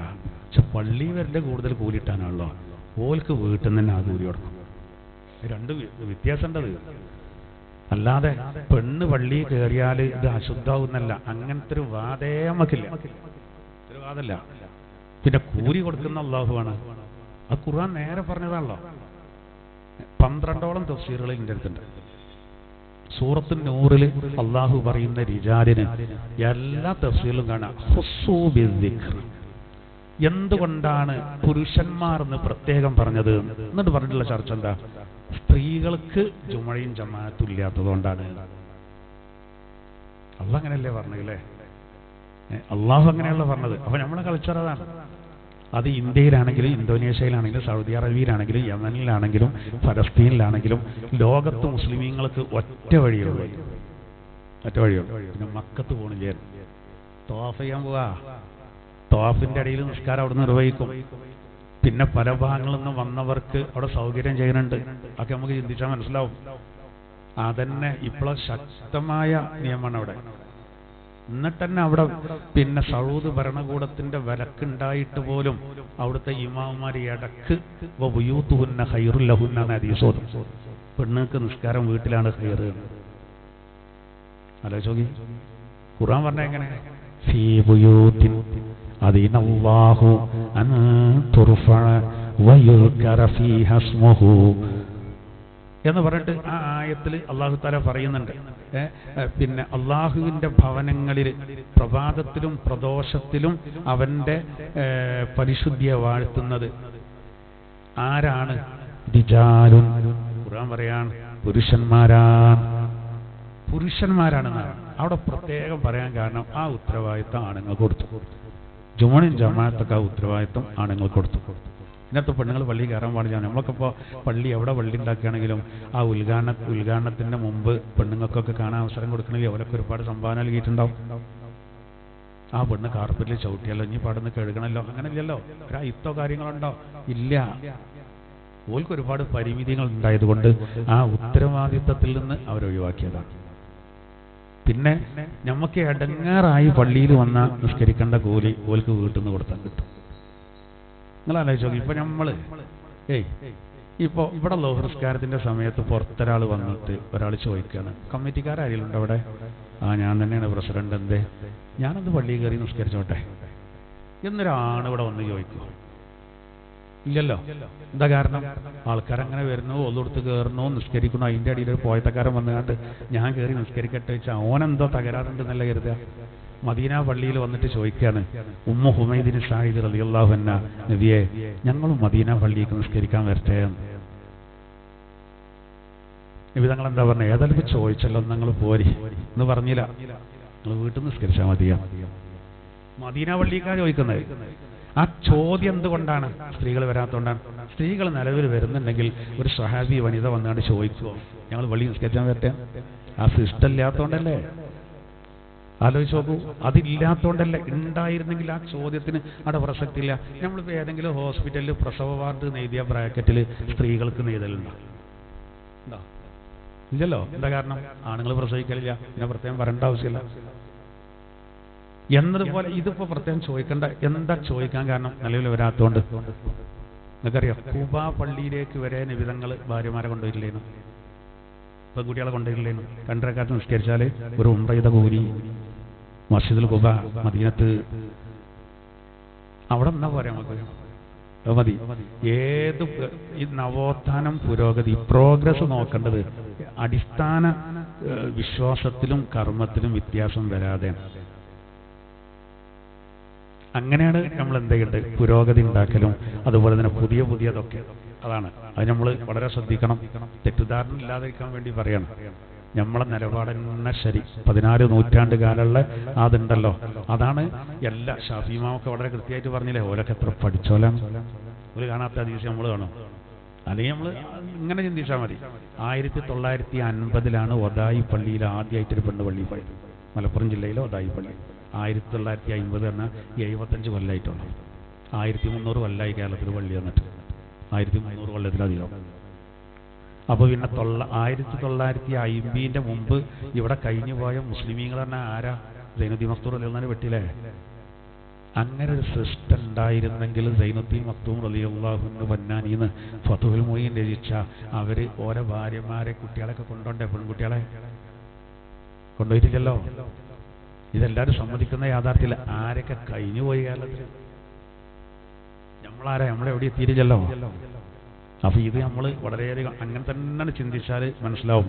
പിന്നെ കുറച്ച് ആൾക്കാർ കൊണ്ടുപോയോലുണ്ടല്ലോ, ഓൽക്കിത് അറിയാത്തതുകൊണ്ടല്ല, കൊണ്ടുപോയി കുടുങ്ങിയാലാണ്. വരാൻ വ്യാസീനോതി പോകാൻ കത്തോന്ന അവസ്ഥയിലാണ് ഓലുള്ളത്. പള്ളിക്ക് ഇങ്ങനെ എഴുതി വെച്ചിരിക്കും സ്ത്രീകൾക്ക് ഒഴിഞ്ഞ് കിടക്കുന്നുണ്ടാവും. മംഗമാർ വരുന്നില്ല. ആ വലിയ ആവേശം ഒന്നും ഇപ്പോൾ കാണുന്നില്ല. കണ്ടാൽ തന്നെ ഒരു ഇടങ്ങാറാണത്. റസൂല് പഠിപ്പിക്കാത്തൊരു കാര്യം. ഖുർആൻ നേരെ നോക്കി. ഖുർആനിലെ അഹ്സാബ് സൂറത്തിലൊരു ആയത്തിൽ ഇങ്ങനെ പറയുന്നുണ്ട്. ഇതൊക്കെ നമ്മളൊന്ന് നോക്കണ്ടേ? വഖർന ഫീ ബുയൂതികുന്ന വലാ തബറജ്ന തബറുജൽ ജാഹിലിയ്യത്തിൽ ഊലാ വഅഖിംന സ്വലാത്ത. വെറുതെ പറയല്ല, ഖുർആനാണ് പറയേണ്ടത്. മുറുക്കി പിടിച്ചണമെന്നും പറയും, പിന്നെ പൊട്ടത്തരം പറയും. ഖുർആനിൽ അല്ലാഹു തആല പറയുന്നെന്താ? പെണ്ണുങ്ങളോട് നബിയെ അങ്ങ് പറയുക, അവർ അവരുടെ വീട്ടിൽ അടങ്ങി ഒതുങ്ങി കഴിയട്ടെ, നിസ്കരിക്കട്ടെ. എന്താ അവിടെ തന്നെ പറയും? വീട്ടിൽ അടങ്ങി ഒതുങ്ങി കഴിയട്ടെ, നിസ്കാരത്തിന് പുറത്തിയാകട്ടെ എന്നല്ല. വീട്ടിൽ അടങ്ങി ഒതുങ്ങി കഴിയട്ടെ എന്നുള്ള ആയത്തിൽ തന്നെ ഉടനെ വാക്കിംന സ്വലാത്ത് എന്ന് പറഞ്ഞത് പെണ്ണുങ്ങളെ വിഷയം പറഞ്ഞിട്ട് അവിടെ നിസ്കാരം പറഞ്ഞത് അത് ഒരു വീട്ടിൽ നിന്ന് മതിയെന്നാ. നമ്മൾ നേരെ തിരിച്ചാൽ മതി. ആണുങ്ങൾക്ക് പരമാവധി പള്ളിയിൽ പോകണമെന്നാണ്. പെണ്ണുങ്ങളത് അങ്ങനെയല്ല. നമ്മൾ തന്നെ സാധാരണ പെണ്ണുങ്ങളെങ്ങനെ പറയില്ലേ? കുടിക്കാരത്തി ഒരു കുടിയിലാണ്, വീട്ടിലാണ്. ഇസ്ലാമിന്റെ നിയമം അങ്ങനെ. അത് ഞാര് അത് പിറകോട്ട് വലിക്കുക എന്ന് പറഞ്ഞാലും അതങ്ങനെ. ഇപ്പൊ ഇവരിപ്പോ ഈ കുറെ ബുദ്ധിജീവികളുണ്ട്. ഇവരിപ്പോ പുരോഗതി പറഞ്ഞാൽ എന്താ? ഒരു പറയണ്ടേ നമ്മളെ കുട്ടികൾ തട്ടടാൻ പാടില്ല, ഔറത്ത് വെളിവാക്കണം. ഇതൊക്കെയാണ് ഇപ്പൊ പുരോഗതി എന്ന് പറയുന്നത്. പുരോഗതി എന്ന് പറയുന്നത്. പിന്നെ കുറെ കുത്തിത്തിരിപ്പ്. എങ്ങനെ വിവാദം ഉണ്ടാക്കാൻ പറ്റുമോ എന്നാണ് എന്ത് ചെയ്യേണ്ടത് ശ്രമിക്കുന്നത്. അപ്പോൾ നമ്മൾ ആ വിഷയം പഠിക്കാൻ വേണ്ടി ഞാനന്ന് പറഞ്ഞു എന്ന് മാത്രം. നമുക്ക് ഇതിലൊക്കെ ഇപ്പൊ ലാസ്റ്റ് ദീന് പറഞ്ഞെടുത്ത് എത്തുമല്ലോ. ഞാനൊരു ഉദാഹരണം പറയാം. ഇപ്പൊ നോക്കി നിങ്ങളിങ്ങനെ ചിന്തിച്ച് നോക്കി. ഇപ്പൊ അമേരിക്കയിൽ ഒരു സംഭവം ഉണ്ടായി. ഒരു പ്രഗത്ഭ വ്യക്തി ഒരു അന്യ പെണ്ണുമായി ബന്ധപ്പെട്ടു. അത് വിവാദമായി. അതിൽ ഈ പെണ്ണ് ഇയാളോട് ചോദിക്കാൻ അത്രേ, ഈ വലിയ ചിന്തകനോട്, നിങ്ങൾ അവളുമായിട്ട് അവിഹിത ബന്ധത്തിൽ ഏർപ്പെട്ടോ? അയാൾ പറഞ്ഞു ഇല്ല. അതിൽ ഇവള് കേസ് കൊടുത്തു. കേസ് വല്ലാതെ മുറുകിയപ്പോൾ ഇയാൾ ഇവളോട് മാപ്പ് പറഞ്ഞു. അതായത് ഞാൻ ബന്ധപ്പെട്ടിട്ടുണ്ട്, പക്ഷെ ബന്ധപ്പെട്ടിട്ടില്ല എന്ന് എന്നോട് ഞാൻ ഉണർന്നതാണ്, അത് എന്നോട് ക്ഷമിക്കണം. അതിൽ അവള് കേസ് പിൻവലിച്ചു. പൊട്ടത്തരത്തിന്റെ ആയം നോക്കണം. അതായത് ആ ഭാര്യനെ സംബന്ധിച്ചിടത്തോളം അവർക്ക് പ്രശ്നം എന്താണ്? അവളോട് ഇയാൾ കളവ് പറഞ്ഞു എന്നാണ്. എന്തല്ല, ഒരന്യ പെണ്ണിനോട് ബന്ധപ്പെട്ടതിൽ അവൾക്ക് എന്തില്ല? പ്രശ്നമില്ല. പിന്നെന്താ? ബന്ധപ്പെട്ടിട്ടില്ല എന്ന് പറഞ്ഞില്ലേ? അതിന് ക്ഷമാപണം നടത്തിയപ്പോ എന്നാ ഓക്കെ, കേസ് പിൻവലിച്ചു. വ്യഭിചാരം പ്രശ്നമില്ല. നമ്മളെ നാട്ടിലും അങ്ങനെ തന്നെയല്ലേ? റാപ്പ് വരണമെങ്കിൽ എന്ത് വേണം? അവളെ സമ്മതമില്ല. അതാണ്. അപ്പോൾ നല്ല സമ്മതത്തോടു കൂടെ പലതും നടക്കും. പിന്നെ തെറ്റിയാൽ പിന്നെ അങ്ങനെ വിളിച്ചു പറയും ഉസറും കൂടി ചാടാൻ. അതാണ് ഇപ്പോൾ നടക്കുന്നത്.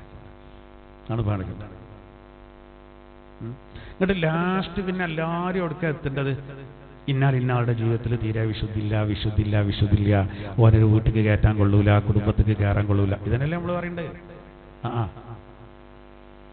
സമ്മതത്തോടുകൂടെ ആണെങ്കിൽ കുഴപ്പമില്ല എന്ന് പറയുന്നവരും ലാസ്റ്റ് എത്തുന്ന എവിടേക്കാണ്?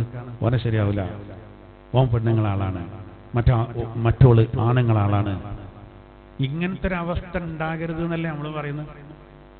അവസാനം നമ്മൾ പറഞ്ഞെടുത്ത് കാര്യങ്ങൾ എത്തുകയുള്ളൂ. സാഹചര്യങ്ങളാണ് മനുഷ്യനെ പഠിപ്പിക്കേണ്ടത്. ചിലപ്പോൾ ഒരു ഷോപ്പിങ്ങിന് പോയതേ കാരണം പേക്കാൻ കാരണം. ഷോപ്പിങ്ങിന് പോകണ്ടെന്നല്ല, നല്ലൽക്കല്ലെങ്കിൽ ചിലപ്പോൾ എക്സസൈസിന് പോയതേ കാരണം. അതിപ്പോൾ എന്നോട് ഒരാൾ പറഞ്ഞതാണ്. എക്സസൈസിന് പോയി ഭാര്യ വേറെ ആളെ കമ്പനിയായി പ്രേമിച്ച് പോയപ്പോൾ ഇപ്പോൾ കഴിഞ്ഞ വെള്ളിയാഴ്ച കിട്ടിയവരാണ്. പറഞ്ഞേക്കുമ്പോൾ കരുതിക്കൊള്ളി ആരോഗ്യം ഉണ്ടാക്കാൻ പറഞ്ഞേക്കേ. കാരണം സർവം പോകും ആരോഗ്യം. പിന്നെ അമ്മാതിരി ചാട്ടല്ലേ, ആ ചാട്ടത്തിലേ പെട്ടുപോയി. നല്ല ജാഗ്രത പുലർത്തിക്കോളി. ജാഗ്രതയെന്നറിയില്ല. ഞാൻ പറയട്ടെ, എല്ലാവരും മോശക്കാരെന്നല്ല കേട്ടോ, കുറച്ച് മതി മനുഷ്യൻ. അതാണ് നമുക്ക് ഈ ദർശനങ്ങളൊക്കെ വളരെ ശ്രദ്ധിക്കണം എന്ന് പറയാൻ കാരണം. അത് സ്ഥാനാർത്ഥികളാണെങ്കിലും മത്സരത്തിനാണെങ്കിലും ഇറങ്ങി നടക്കുമ്പോഴാണെങ്കിലും ഒക്കെ എന്ത് ചെയ്യണം? എല്ലാത്തിനും മുസ്ലിമീങ്ങൾക്കൊരു അതിർവരമ്പുണ്ട്. അതാണ് ഇവിടെ. അത് വിട്ടാൽ അതുകൊണ്ട് ഒരുപാട് അനർത്ഥങ്ങൾ ഉണ്ടാകുന്ന. എത്ര കുടുംബ ആകെ തകർന്ന് തരിപ്പണായി, പുറത്തേക്കൊന്നും പൊട്ടലും ചീറ്റലും ഇല്ലെങ്കിൽ ഉള്ളിൽ യാതൊരു സ്നേഹവും ബന്ധമില്ലാതെ എന്നും വഴക്കും വെക്കാനായിട്ട്. എന്തതിൻ്റെ കാരണം? ഇസ്ലാം മുന്നോട്ട് വെച്ച വളയാണ് വിട്ടു. അതന്നെ റസൂലുള്ളാഹി തങ്ങളുടെ അരികെ ഒരാൾ വന്നിട്ട് പറഞ്ഞു, അത്രേ നബിയെ, ഞാൻ വ്യഭിചരിച്ചു പോയി. നബി തങ്ങൾ ആദ്യ ആൾ മൈൻഡേ ഇല്ല. ഇയാൾ വീണ്ടും പറഞ്ഞു, നബിയെ, ഞാൻ വ്യഭിചരിച്ചിട്ടുണ്ട്. ഇയാൾ പിന്നെയും പറഞ്ഞപ്പോൾ നബി തങ്ങൾ സ്വഹാബത്തിനോട് ചോദിച്ചു, അത്ര ഇയാൾക്ക് ഭ്രാന്തുണ്ടോ? വ്യഭിചരിക്കേ? അയാളോ? പെട്ടുപോയതാണേ. മൂപ്പര അങ്ങനെ ഒരു തെറ്റ് മൂപ്പരെടുത്ത് വരുന്നു ഒരു പ്രതീക്ഷയില്ല, ഉൾക്കൊള്ളാൻ കഴിയുന്നില്ല. അവർ പെട്ടുപോയി സാഹചര്യങ്ങൾ. അപ്പോ വീണ്ടും മൂപ്പര് പറയാണ്, നബിയെ, ഞാൻ വ്യഭിചരിച്ചു പോയി, എന്നെ ശുദ്ധീകരിക്കണം, അത് എറിഞ്ഞു കൊല്ലണം.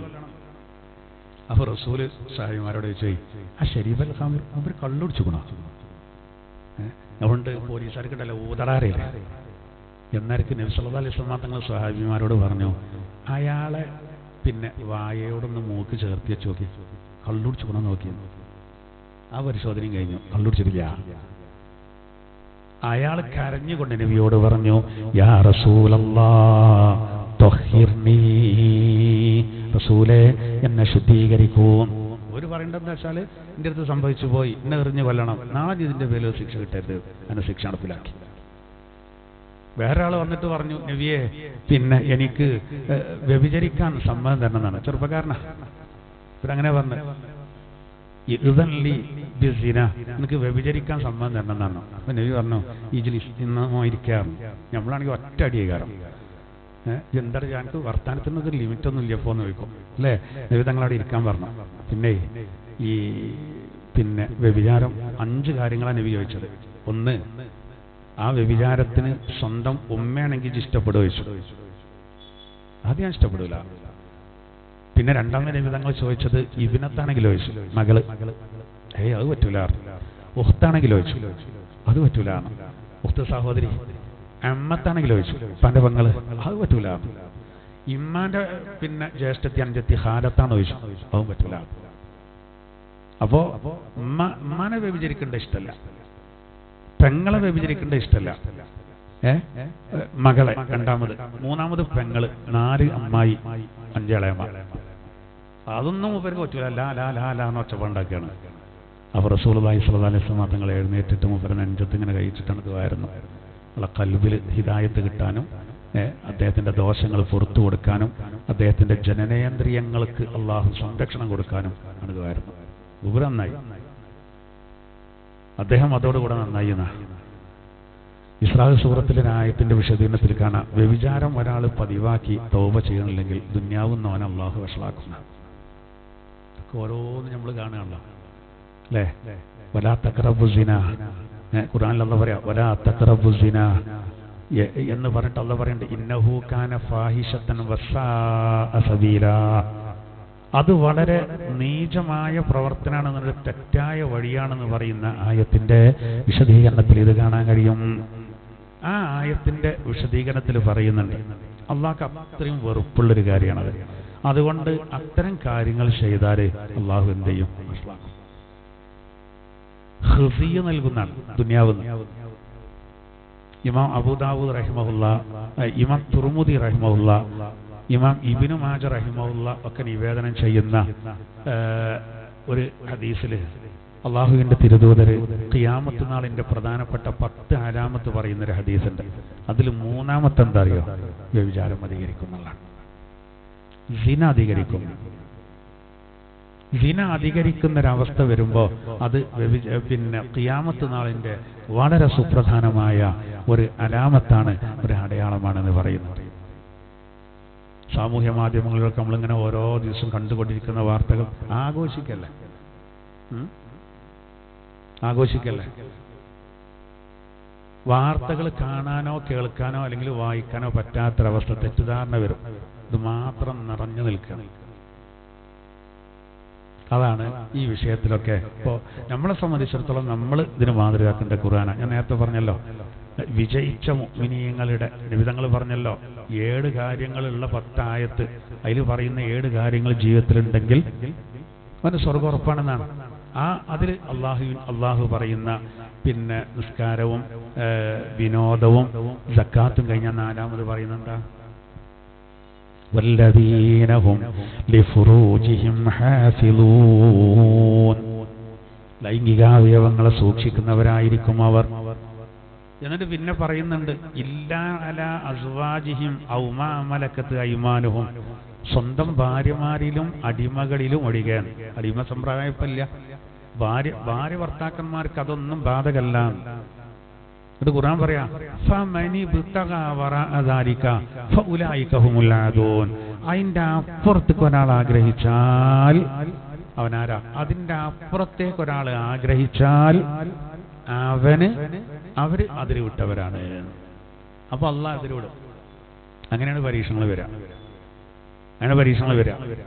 പിന്നെ അൽബക്കറ സൂറത്തിലെ ആമർ റസൂലിന്റെ തൊട്ട് മുകളിലുള്ള ആയത്ത് അള്ളാഹു അതിന്റെ ആശയത്തെ ക്യാൻസൽ ചെയ്തിട്ടില്ലെങ്കിൽ, വ്യഭിചാരം ചെയ്തിട്ടില്ലെങ്കിലും കരുതിയാൽ പോലും കുറ്റാവും. വ്യഭിചാരം മാത്രമല്ല ഏത് തെറ്റും. പക്ഷെ അതിന് പഠിച്ചോൻ കഴിച്ചിലാക്കി തന്നു. അത് ശുദ്ധീകരിക്കുന്നവരും ഉസ്മാൻ എന്നവരൊക്കെ കരഞ്ഞതുകൊണ്ട് അള്ളാഹു താല ആമന റസൂല് ഇറക്കിയിട്ട് പിന്നെ നമുക്ക് ചെറിയ അളവ് വന്നു. അല്ലെങ്കിൽ അള്ളാഹു താല പറഞ്ഞെന്താ, നിങ്ങൾ ഒരു തെറ്റ് കരുതിയാൽ അതിനെ ഒളിപ്പിച്ചു വെച്ചാലും പ്രത്യക്ഷപ്പെടുത്തിയാലും വിചാരണ ഉണ്ടാവുന്നത്. അത് കഴിയും. അപ്പം അങ്ങനെ എല്ലാവരും കുടുങ്ങൂലേ? ജ്വല്ലറിക്ക് ഇങ്ങനെ നോക്കിയിട്ട് നമുക്കിങ്ങനെ തോന്നുകയാണ്, ആ 5 പവന്റെ മാലയിട്ടാണ് ഓടിയാൽ ഞാൻ ഉണ്ടല്ലോ, അതിനും കുറ്റം. ഓടിയിട്ടൊന്നുമില്ല, ഓരോ പൂതി.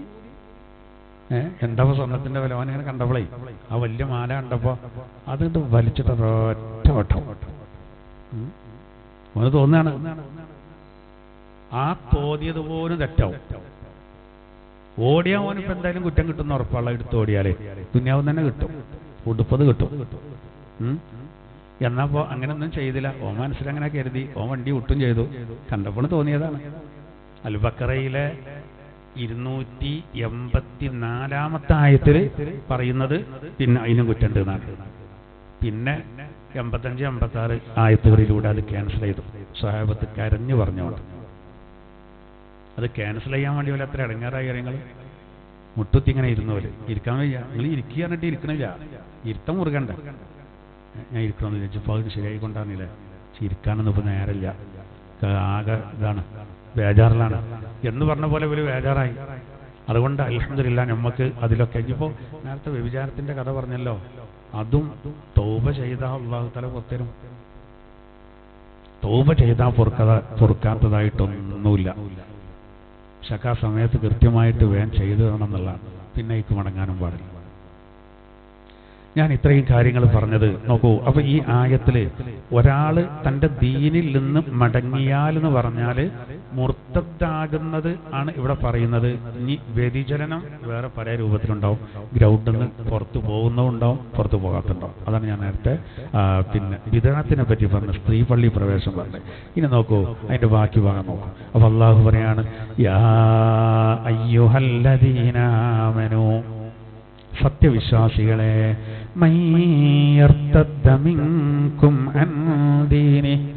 നിങ്ങളെ കൂട്ടത്തിൽ നിന്ന് ആരെങ്കിലും ദീനിൽ നിന്ന് മതത്തിൽ നിന്ന് വ്യതിചലിച്ചു പോയാൽ ഫസൗഫ യഅ്തില്ലാ, അല്ലാഹു തആല പറകെ കൊണ്ടുവരും ബിഖൗമിൻ, വേറൊരു ജനതയെ, യുഹിബ്ബുഹും വയുഹിബ്ബൂന, അല്ലാഹു അവരെയും അവർ അല്ലാഹുവിനെയും ഇഷ്ടപ്പെടും. അങ്ങനെയുള്ള ഒരു കൂട്ടരെ കൊണ്ടുവരുന്നതാണ്. അങ്ങനെയുള്ളൊരു കൂട്ടരെ കൊണ്ടുവരും. നിങ്ങൾ വല്ലാതെ ഞെളിയണ്ടാണ്.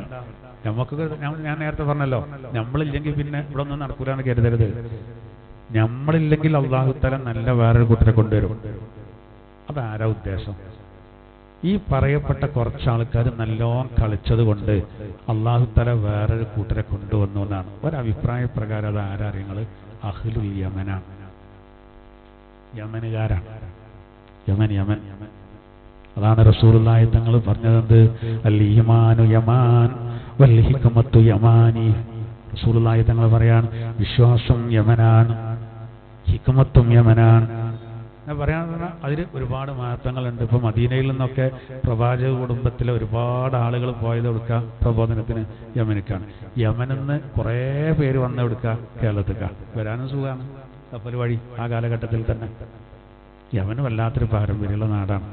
നമുക്കുള്ള ബന്ധം എന്താ വെച്ചാൽ, നമുക്കിവിടെ കുറേ തങ്ങന്മാരും പണ്ഡിതന്മാരും അല്ലെ, സാദാത്തുക്കൾ കുറേ ഒരുപാട് കബീലകൾ അവിടുന്ന് വന്നു. ഷംസുലും അടക്കമുള്ള മഹാപണ്ഡിതന്മാരുടെ അടിവേര് കിടക്കുന്നത് യമനിലാണ്, അവിടുന്ന് വന്നതാണ്. അപ്പൊ അവരുടെ ഈമാൻ അവിടെ ഹിക്മത്തൊക്കെ പോലെ ശരിക്കും ഇവിടെ പയറ്റി.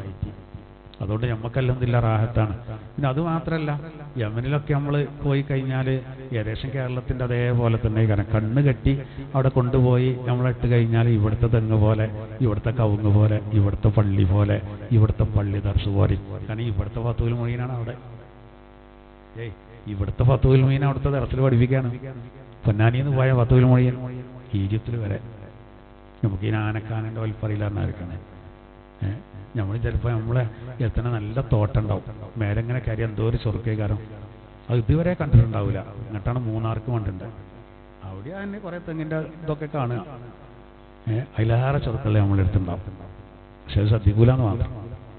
അപ്പോൾ ഇവിടെ പിന്നെ ഒരു കൂട്ടര് ഇവിടെ നിന്ന് പോയാൽ, മുസൈലിമ പോയില്ലേ, നമ്മൾ ആദ്യം പറഞ്ഞില്ലേ, വേറൊരു കൂട്ടരെയാണ് കൊണ്ടുവരും പഠിച്ചു. ഓല അള്ളാഹിനെ ഇഷ്ടപ്പെടും, അള്ളാഹ് അവരെ ഇഷ്ടപ്പെടും.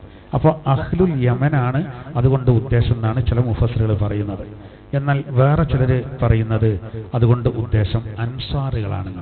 മദീന, മക്കത്ത് കുറച്ച് ആൾക്കാർ അങ്ങനെ തല തിരിഞ്ഞു പോകുന്നുണ്ടെങ്കിൽ മദീനത്ത് അള്ളാഹു തആല എന്ത് ചെയ്യും? അൻസാറുകൾ അവർക്ക് ഭയങ്കര ഇതായിരുന്നല്ലോ അൻസാറുകൾക്ക്. അവർക്ക് അവർ അള്ളാഹിനെ ഇഷ്ടപ്പെട്ടുവിൻ്റെ അടയാളാണ് സ്വന്തം വീടാണ് വിട്ടുകൊടുക്കുകയുള്ള. ആ ചില്ലറതല്ലത്. സ്വന്തം വീട്ടിൽ നിന്ന് നമ്മൾ ഇറങ്ങിയിട്ട് നിങ്ങളിവിടെ പാർത്തോളി എന്ന് പറയണമെങ്കിൽ, അല്ലെങ്കിൽ 2 നില വീട്, 2 നില ഇവിടെ കോൺക്രീറ്റ് അല്ലെന്ന്, മരത്തിൻ്റെതും ഈന്തപ്പനൻ്റെതൊക്കെ വെച്ചിട്ടുള്ളതാണ്. ഈന്തപ്പന തടിയൊക്കെ വെട്ടി ലെവലാക്കിയിട്ട് അയിമലൊക്കെ വെച്ചിട്ട് മണ്ണും കല്ലൊക്കെ വെച്ചിട്ട് തന്നെ അങ്ങനത്തെ വീടിന് തട്ട് വെച്ചിട്ട് ഒരു തട്ട് ആർക്ക് വിട്ടുകൊടുക്കുകയാണ്? മുഹാജിറിന് വിട്ടുകൊടുക്കുകയാണ്. അതുകൊണ്ട് തന്നെയല്ലേ അള്ളാഹുവിനെ ഇഷ്ടപ്പെട്ടത്. അള്ളാഹ് ഇഷ്ടപ്പെട്ട പ്രവർത്തനം അവർ ചെയ്തു. ഖുർആൻ എടുത്തു പറയുന്നുണ്ട്. അങ്ങനത്തെ സുഹൃതങ്ങൾ ഒരാളെ ജീവിതത്തിൽ വരണമെങ്കിൽ എന്തുവാണെന്നറിയങ്ങൾ? നല്ല ഈമാനുമാണ്. നല്ല ഈമാനുമാണ്. ചെലവാക്കാൻ തോന്നുക പറഞ്ഞാൽ വലിയൊരു തൗഫീഖാണ്. അതുകൊണ്ടാണ് അൻസാറുകളെ പേരെന്നെ അതുകൊണ്ടാണ് വന്നത്. സഹായികൾ. അൻസാറുകൾ എന്ന് പറഞ്ഞാൽ സഹായികൾ, മുഹാജിറുകൾ എന്ന് പറഞ്ഞാൽ പലായനം ചെയ്തവർ, യാത്ര പോയവർ. അവ നല്ലോണം സഹായിച്ചു. അതുകൊണ്ട് അവർക്ക് അല്ലാഹു തആല വലിയ പദവി നൽകി, വലിയ സ്ഥാനം നൽകുകയും. അപ്പൊ നോക്കൂ, ഇവിടെ അല്ലാഹു തആല പറയാണ്, അപ്പൊ നിങ്ങൾ കുറച്ചാൾ പോയാൽ കാര്യമായിട്ടൊന്നും വരാൻ പോണില്ല എന്നുള്ള രൂപത്തിലാണ് അല്ലാഹു തആല പറയുന്നത്. ഇനി വേറൊരു അഭിപ്രായ പ്രകാരം മുഫസ്സിൽ പറയുന്നത്, ഈ ആയത്തിൽ പറഞ്ഞുകൊണ്ടുള്ള പ്രത്യേകം ഉദ്ദേശം പേർഷ്യയാണ്. അന്നത്തെ കാലഘട്ടത്തിൽ കേട്ടോ, എല്ലാ കാലത്തും ഒരങ്ങനെ ഇക്കാരൊന്നും അവിടെ അർത്ഥമല്ല. യമനിന് ചില പ്രത്യേകതകളുണ്ട്. ഫാരിസ്, പേർഷ്യ, ഇന്നത്തെ ഇറാൻ, അവിടെ അന്ന് ഒരു കൂട്ടർക്ക് അള്ളാഹു തആല പിടുത്തം വിട്ട ഈമാനുള്ളത്. അത് ഓരോ ദിനാനുള്ള ഓരോ ഇതാണ്. ഇപ്പോൾ യമനിലെ ഒരു കറിയ ഒരു ഭാഗം ഒരു പരസ്പരം ഭയങ്കര സ്നേഹമായിരുന്നു. അതിനാണ് ഉദരി എന്നറിയുന്നത്. അതുകൊണ്ടാണ് സ്നേഹത്തിൻ്റെ മുത്തുനബിയെ സ്നേഹിക്കുന്ന വിഷയത്തിൽ അതിൻ്റെ തട്ട് പറഞ്ഞിട്ട് ഒന്ന് അതാണ് ബോസൂരി ഇമാമിൻ്റെ വരികളിൽ പോലും ഉദരി എന്നുള്ള വാക്ക് വരാൻ കാരണം. അത് യമൻ്റെ ഒരു പ്രത്യേകത. അത് നമ്മളോരോ നാട്ടിൽ ഇപ്പോൾ നമുക്കറിയില്ല, കേരളത്തിൽ മലപ്പുറം എന്ന് പറഞ്ഞാൽ എല്ലാവർക്കും അറിയാം, ജീവിക്കാൻ ഭയങ്കര സുഖമാണ്. കരളിലെടുത്ത് കൊടുക്കാൻ ആൾക്കാർ തയ്യാറേക്കാറും. നല്ല രൂപത്തിലാണെങ്കിൽ ഏതറ്റം വരെ പോകാനും തയ്യാറേക്കാറും. അത് സഹായിക്കുക എന്ന് പറഞ്ഞാൽ വലിയ ഇഷ്ടേക്കാറും. ഇപ്പോൾ കഴിഞ്ഞ ഞായറാഴ്ച എൻ്റെ നാട്ടിലെ ഖുർആൻ ക്ലാസ് കേൾക്കാൻ വേണ്ടി ഇവിടുന്ന് 2 ആൾ വന്നിരുന്നു. ഷുഹൈബും ഫൈസലും കൂടി വന്നിരുന്നു. ഇവിടുന്ന് ഓല് ക്ലാസ് കഴിഞ്ഞ് പോരുമ്പോൾ വണ്ടി കേടെന്ന് പറഞ്ഞു. എൻ്റെ നാട്ടിൽ നിന്ന് കുറച്ച് ക്ലാസ് എടുക്കേണ്ട അവിടെ നിന്ന് പോന്നിട്ടുള്ളൂ പറഞ്ഞു. പിന്നെ എന്നോട് ഷുഹൈബൊക്കെ പറയും സംഗതി ഇങ്ങനെയൊക്കെ ഉണ്ടായി അന്ന് രാത്രി. അപ്പോൾ ഒരാൾ വന്നിട്ട് പറഞ്ഞു, അത്ര ഒരു പേടിയും പേടിച്ചണ്ട എന്നൊക്കെ പറഞ്ഞിട്ടൊക്കെ ലെവലാക്കി കൊടുത്ത് എല്ലാം ശരിയാക്കി കൊടുത്ത് ഭയങ്കര സ്നേഹത്തോടു കൂടെ. ഞാൻ മൂപ്പരെ കണ്ടിട്ടില്ല, ഒന്ന് കാണണം മൂപ്പരെ, നമ്മളെ സഹായം ഭയങ്കര ഉഷാറായി പറയും. അങ്ങനെ നമ്മൾ അഭിനന്ദിക്കണേ. നമ്മളെ നല്ല കാര്യമല്ലേ ചെയ്ത്. നമ്മളവിടെ അങ്ങനെയുള്ളോ, ആര് കുടുങ്ങിയാൽ എല്ലാവരും ഉണ്ടാവും. എല്ലാവരും അങ്ങനെയാണെന്നൊന്നുമല്ല കേട്ടോ, തിരിഞ്ഞോക്കാത്തവരുണ്ടാവും. കാണാത്ത മാർക്ക് അനാൻ്റെ കാര്യം നഫ്സി നഫ്സി നഫ്സി നഫ്സി എന്ന് പറയും ഇവിടെ മാഷറിയിൽ. അത് ഇവിടെ നിന്നുള്ള ചില ആൾക്കാരുണ്ട്, അങ്ങോട്ടും ഇങ്ങോട്ടൊന്നും അവർ നോക്കൂല. അവർക്ക് ഈ തെരഞ്ഞെടുപ്പൊന്നും വിഷയമല്ലല്ലോ, കൂട്ടി ചെയ്താലെന്ത് ചെയ്തില്ലെങ്കിലും ഒരു വേറെ ഏതോ ലോകത്തേക്ക് ഇറങ്ങും. SIRന്റെ കാര്യത്തിൽ പോലും തിരക്കാണ്ടേനു കേട്ടോ. എന്നെ ആക്കോൽക്കും അറിയാം അടിച്ചു പോകരുത് എന്നുള്ളത്. ഞാൻ പറയുന്നത് എന്താ അറിയോ, പൊതുവെ നമ്മൾ ഓരോ ഏരിയക്ക് അതാണ് ഇവിടെ അല്ലാഹു തആല പറയുന്നത്. അപ്പോൾ പല അഭിപ്രായങ്ങളുണ്ട്. അതുകൊണ്ടുള്ള ഉദ്ദേശം യമനാണ്, അല്ല അൻസാറുകളാണ്, അല്ല പേർഷ്യക്കാരാണ്. ഇനി അതിൻ്റെ പുറമെ നേരത്തെ പറഞ്ഞതുപോലെ വേറെ ഒരു അഭിപ്രായം എന്താ വെച്ചാൽ അത് ഏത് ഭാഗത്തുള്ള ആളെ, ഇന്ത്യക്കാരനാകട്ടെ അല്ലെങ്കിൽ അമേരിക്കക്കാരനാകട്ടെ ആരാവട്ടെ, ഒരു കൂട്ടര് മതത്തിനാണ് പോകുന്നുണ്ടെങ്കിൽ വേറൊരു കൂട്ടരെ അല്ലാഹു തആല കൊണ്ടുവരും. ഇവിടെ കമ്മി വരില്ല. ഒരു വാതിൽ അടയുമ്പോൾ മറ്റൊരു വാതിൽ തുറക്കപ്പെടും എന്ന് പറയുന്നത് പോലെ അത് നമുക്ക് ഭയങ്കര ആശ്വാസമുള്ളൊരു ആയത്താണ്. കാരണം ആരെങ്കിലുമൊക്കെ ഇസ്ലാമെന്ന് രാജിവെച്ചു എന്ന് കേൾക്കുമ്പോഴേക്ക് അതിനൊക്കെ ടെൻഷൻ കയറേണ്ടവരുണ്ട്. ഇതൊക്കെ ഇങ്ങനെ ഈ ചാനലിലും മറ്റും കണ്ടുകാണ്ട് ഇങ്ങനെ എല്ലാവരും കൂടി പോയാൽ എന്താ കാട്ടുക, നമ്മൾ പിന്നെ ബേജാറാവണം. നമ്മൾ പോകാതിരുന്നാൽ മതി, നമ്മളെ ഈമാൻ ഉറപ്പിച്ചാൽ മതി. ഇതൊക്കെ കൂടി നേരാക്കാനൊന്നും എന്ത് ചെയ്യൂല, നമുക്ക് കഴിയൂല. അത് കാലം അങ്ങനത്തെ ഒരു കാലമുള്ളൂ. അപ്പോൾ അതിനനുസരിച്ച് എല്ലാ കാര്യത്തിലും എന്തുണ്ടാവും, വ്യത്യാസങ്ങളുണ്ടാവും, മാറ്റങ്ങളുണ്ടാവും.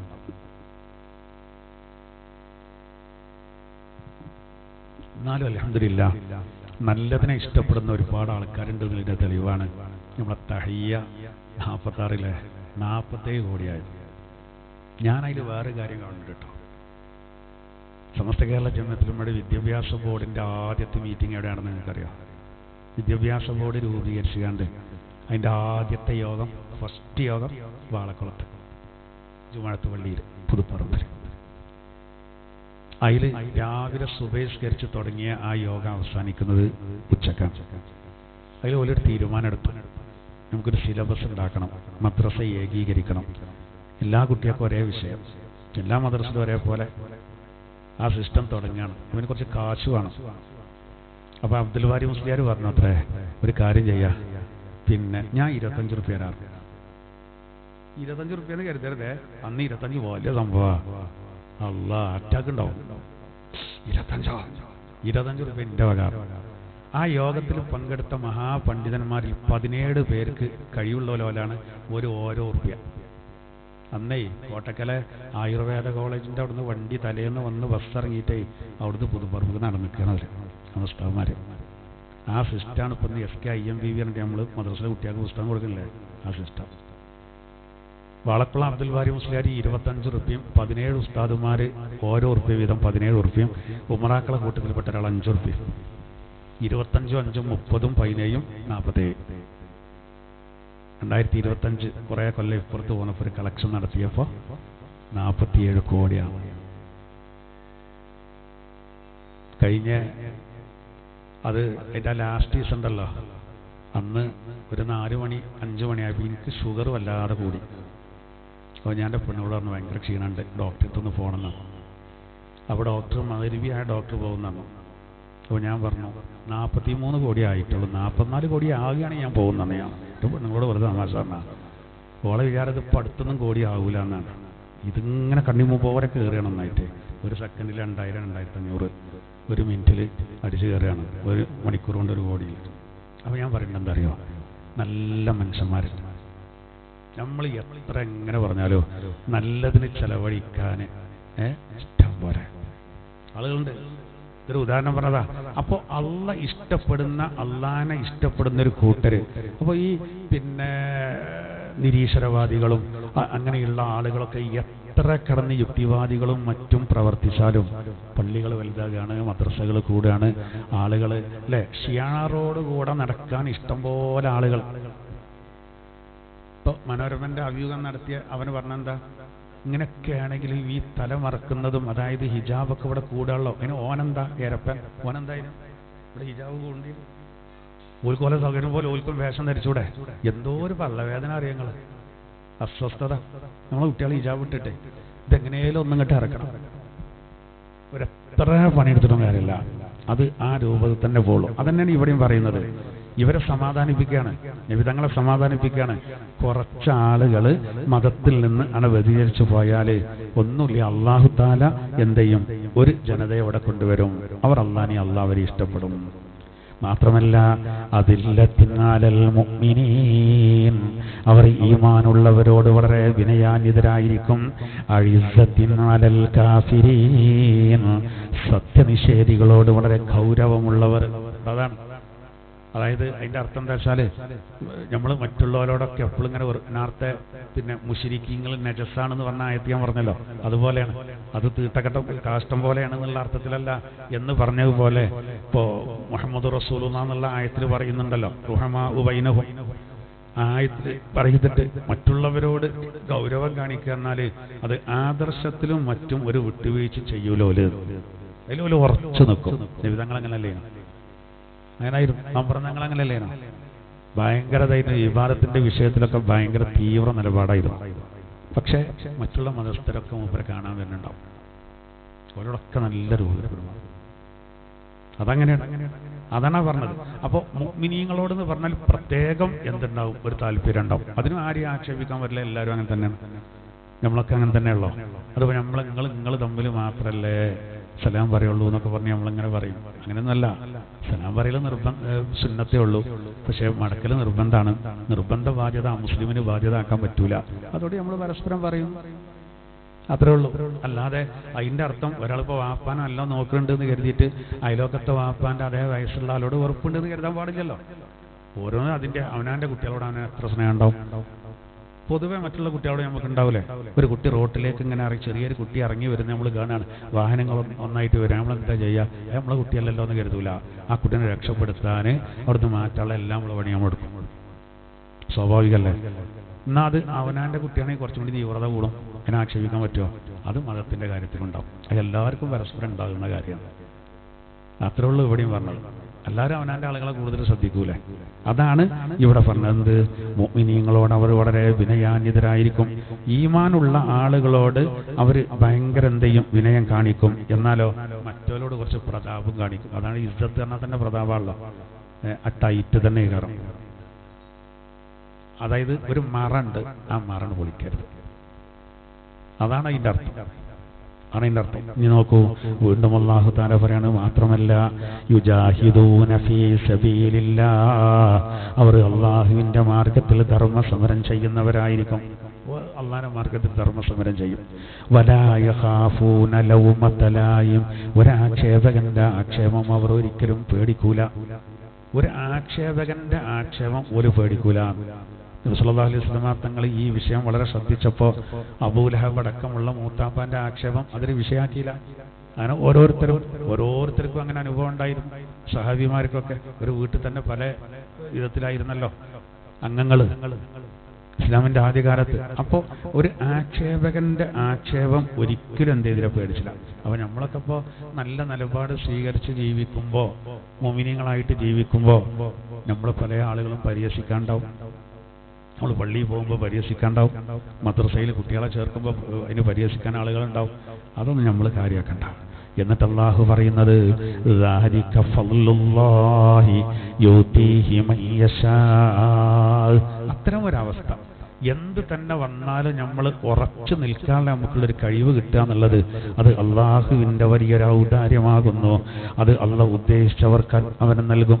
ഇങ്ങനെ ഖുർആൻ വേറെ പറഞ്ഞൊരു ഭാഗം ഏതാ? വേറെ ഉണ്ട് അങ്ങനെ. ഇപ്പോൾ നബി സല്ലല്ലാഹു അലൈഹി വസല്ലം തങ്ങൾ പറഞ്ഞല്ലോ, നിങ്ങൾ പിന്നെ എന്ത് ചെയ്യണം, നിസ്കാരത്തിന് പിന്നെ ധർമ്മം ചെയ്യേണ്ടിൻ്റെ കാര്യങ്ങളൊക്കെ പറഞ്ഞപ്പോഴേ മഹാന്മാരായ മുഹാജിറുകൾ വന്ന് പറഞ്ഞല്ലോ, നബിയെ മുതലാളിമാർക്ക് ഭയങ്കര കൂലിയാണ്, ഞങ്ങൾക്ക് കൂലിയില്ല. കാരണം എന്താ വെച്ചാൽ ഞങ്ങൾക്ക് സ്വതക്ക ചെയ്യാൻ പറ്റണില്ലല്ലോ. അപ്പോൾ നബി തങ്ങൾ പറഞ്ഞു, നിങ്ങൾ 33 വട്ടം സുബ്ഹാനല്ലാഹ്, 33 വട്ടം അൽഹംദുലില്ലാഹ്, 33 വട്ടം അല്ലാഹു അക്ബർ ചൊല്ലിക്കൊണ്ടിയാർ. മുതലാളിമാർക്ക് ധർമ്മം ചെയ്ത കൂലി നിങ്ങൾക്ക് ഇതുകൊണ്ട് കിട്ടിക്കൊള്ളുന്ന. അപ്പോൾ പിന്നെ അവർക്ക് സന്തോഷത്തോടെ പോയി. പക്ഷെ കുറച്ച് ദിവസം കഴിഞ്ഞപ്പോൾ ഒന്ന് പറഞ്ഞു, നബിയെ ഇതുപോലെ അറിഞ്ഞിരിക്കണിട്ടോ, ഒരു ചെല്ലാൻ തുടങ്ങി, ഇനി എന്താ നിങ്ങൾ ചെല്ലണ്ടോ? അപ്പോൾ നബി തങ്ങൾ പറഞ്ഞു, ഇത് നിൽക്കൂല. അപ്പോൾ അതൊരു മത്സരമാണത്, ഒരു കിട മത്സരമാണ്. അപ്പോൾ നബി തങ്ങൾ പറഞ്ഞു, ദാലിക ഫളലുല്ലാഹി യൂതീഹി മൻ യശാ. ഓൽക്ക് മുതൽ കൊടുത്തിട്ട് അത് ചെലവ് ചെയ്യാനുള്ള ഒരവസരം കൂടിയും കൊടുത്തു എന്ന് പറഞ്ഞല്ലോ, അത് അള്ളാഹുവിൻ്റെ ഒരു ഫളലാണ്. എല്ലാവർക്കും അങ്ങനെ കഴിഞ്ഞോളന്നില്ല. കുടിയയിലുണ്ടൊരു ഇബ്രാഹിം ഹാജി, 10 കോടിയാണ് മൂപ്പര് ചെലവുക്ക് കൊടുക്കേണ്ടത്, ഭക്ഷണത്തിനും മറ്റും പന്തലിൻ്റെയും ഭക്ഷണത്തിൻ്റെയും ചെലവ് 10 കോടി. അപ്പോൾ എത്ര മൂപ്പർക്ക് മുതലുണ്ടാവും അല്ലേ? ദാലിക ഫളലുല്ലാഹി യൂതീഹി മൻ യശാ. ഒരാൾ വന്നാണ്ട് പിന്നോട് ചോദിക്കണം, ഞാൻ എത്ര കാട്ടണമെന്ന് ചോദിച്ചാൽ എത്ര കാട്ടുക? ദാലിക ഫളലുല്ലാഹി യൂതീഹി മൻ യശാ അല്ലേ? അപ്പോൾ ഈ ആയത്താണ് അപ്പോൾ നബി സല്ലല്ലാഹു അലൈഹി വസല്ലം തങ്ങൾ എന്ത് ചെയ്തത്, അവർക്ക് ഓതി കൊടുത്തത്. അങ്ങനെ ഓരോന്നും ചിന്തിച്ചോളി നിങ്ങൾ. ഇപ്പം ചില ആൾക്കാർ അഭിമാനത്തോടുകൂടെ ഓരോ മക്കളൊക്കെ പറയും, ഇപ്പാക്ക് ഒരൊറ്റ ജമാഅത്ത് പോകലില്ല. ദാലിക ഫളലുല്ലാഹി യൂതീഹി മൻ യശാ. എത്ര ആൾക്കാരുണ്ട് അതിൽ ഭയങ്കര ജാഗ്രത കാണിക്കേണ്ടവർ. ഒരു കാര്യമായിട്ട് അതേ കാരണം ഇപ്പം റമദാൻക്കാണെങ്കിൽ ഞങ്ങൾ ഒരൊറ്റ തറാവി ഒഴിവാക്കൂല എന്ന് പ്രതിജ്ഞ എടുത്തുക്കും. എന്നിട്ട് അങ്ങനത്തെ പാരോട് കുറേ ദൂരത്തേക്ക് കെട്ടിച്ചയച്ച മക്കൾ പറയും, ഇപ്പം ഞങ്ങൾ എത്ര കൊല്ലമായി നോമ്പറക്കാൻ വന്നിട്ട് അത് മാത്രം പറയരുത്, എൻ്റെ അടുക്ക് നോമ്പറക്കാൻ വന്നാൽ ആദ്യത്തെ തറാവിയൊക്കെ പോകുമെന്ന് അറിയാം. ഇനി എല്ലാവരും അങ്ങനെ പറയണമെന്നില്ല കേട്ടോ. ഇന്ന് പിന്നെ ക്ലാസ്സിൽ പറഞ്ഞെന്ന് വെച്ചാൽ മക്കളോട് നോമ്പറക്കാൻ പോകാൻ പാടില്ല, അങ്ങനല്ല, അന്നല്ല ഞാൻ പറയണ്ടെന്താ. അതിലൊക്കെ ഒരു നോക്കൂ, ഓരോരു മനസ്സിലോരോ നെയ്യത്താണത്. അതാണ് വെള്ളിയാഴ്ച ചില ആണുങ്ങളോട് എന്തെങ്കിലും പറഞ്ഞു നോക്കി, സഹോദരിമാർ ഒരു കേൾക്കൂല. കാരണം എന്താ, വെള്ളിയാഴ്ച അധികം ആൾക്കാരും വളവ് കാട്ടലുണ്ട് കേട്ടോ. നോക്കി, നിങ്ങളെ ഇറച്ചി കൊടുന്നു തരുമോ? വെള്ളിയാഴ്ച അല്ല, വിളഞ്ഞതിനൊക്കെ പോയാൽ എവിടെ കേട്ടാത്തൊന്ന് പൽക്ക് പോകാൻ പോവുകയാണ്. അവിടെ വെയിറ്റിംഗ് ഷെഡിലോ ക്ലബിലോ പോയി ഇരുന്നുകാണ്ട് ബാങ്ക് കൊടുത്തതിൻ്റെ ശേഷം പിന്നെയും നോക്കുകയാണ്. കുത്തുപോടങ്ങാൻ അത്ര ടൈമുണ്ട്, പ്രസംഗം കൂടി ഉണ്ടെങ്കിൽ അത്രയും ടൈം കഴിഞ്ഞിട്ടേ പോവുള്ളൂ. പക്ഷെ പെരീന്ന് എന്താ പറയുക, എന്തെങ്കിലും പണി പറഞ്ഞാൽ ആ മിക്സി കിടന്നിട്ടുണ്ടല്ലോ, ഞങ്ങളൊന്ന് പോയി കൊണ്ടുവരുമോ വെള്ളിയാഴ്ച? വെള്ളിയാഴ്ച മിക്സി ഒന്നാക്കാൻ പാടില്ല എന്നുള്ളത് എന്തൊരു പോക്കില്ല ചില ആൾക്കാർ ചോദിക്കാറിയോ? അതൊക്കെ വളവാ. എന്നാൽ ചില ആളുകൾക്ക് അതിലൊക്കെ ഭയങ്കര കറക്റ്റേകാരം. അത് അള്ളാഹുവിൻ്റെ എല്ലാത്തിനൊരു തൗഫീഖാണ്. ഇപ്പൊ ഇവിടെ തന്നെ നോക്കി നിങ്ങൾ, ഒരാക്ഷേപകന്റെ ആക്ഷേപത്തെ പേടിക്കാതെ റബ്ബിന്റെ ദീനിൽ ഉറച്ചു നിൽക്കുക എന്നുള്ളത് അള്ളാഹിന്റെ വലിയ ഔദാര്യ. എന്നിട്ട് അള്ളാഹു പറയുന്നത്, വല്ലാഹു വാസിഉൻ അലീം, അള്ളാഹു വിശാലമായി നൽകുന്നവനാണ്, അതോടുകൂടെ എല്ലാം അറിയുന്നവനാകുന്നു. അള്ളാഹു താല ആ കൂട്ടത്തിൽ നമ്മെ എല്ലാവരെയും ഉൾപ്പെടുത്തുമാറാവട്ടെ. ഞാൻ ഇതിന്റെ മുമ്പ് തുടങ്ങുമെന്ന് കരുതിയതാണ്. സമാധാനം. ഇന്നലെ ഉച്ചയ്ക്ക് ഒരു ക്ലാസ് എടുക്കുമ്പോൾ, ജാമ്യയിൽ ക്ലാസ് എടുക്കുമ്പോൾ അതിൻ്റെ മുന്നിൽ വന്നിട്ട് ഒരു വണ്ടിയെ നിർത്തി. ഒരു ക്ലാസ് അറിഞ്ഞിട്ടില്ല സംഭവം, മുന്നിൽ കൊണ്ടാണ് നിർത്തിയിട്ട് ഞാനെന്ത് ചെയ്തു, പോവുകക്കാരെന്ന് കരുതിയാണ്ട് സംഘാടകരോട് പറഞ്ഞു, അതിന് വെള്ളമൊക്കെ കുടിച്ചിട്ടാണ്. 5 മിനിറ്റ് ഇരുന്നിട്ടും ഇവര് നിർത്തിയിട്ട് പറയാം. അവസാനം സംഘാടകർ പോയി പറഞ്ഞു, ഒരു അറിയിട്ടാട്ടോ, ഒരു അറിയിട്ടാണ്, വാശിക്കൊന്നല്ല, ഇവരോട് പറഞ്ഞു ഇവിടെ ഒരു പരിപാടി നടക്കുന്നുണ്ട്. അപ്പോൾ ഒരു വേറെ എന്ത് ചെയ്തു, ഒഴിവാക്കി. അപ്പോൾ ആവട്ടെ, ഇനിയിപ്പോൾ അടുത്ത ആഴ്ച എന്തേക്കാരാവറിയില്ല.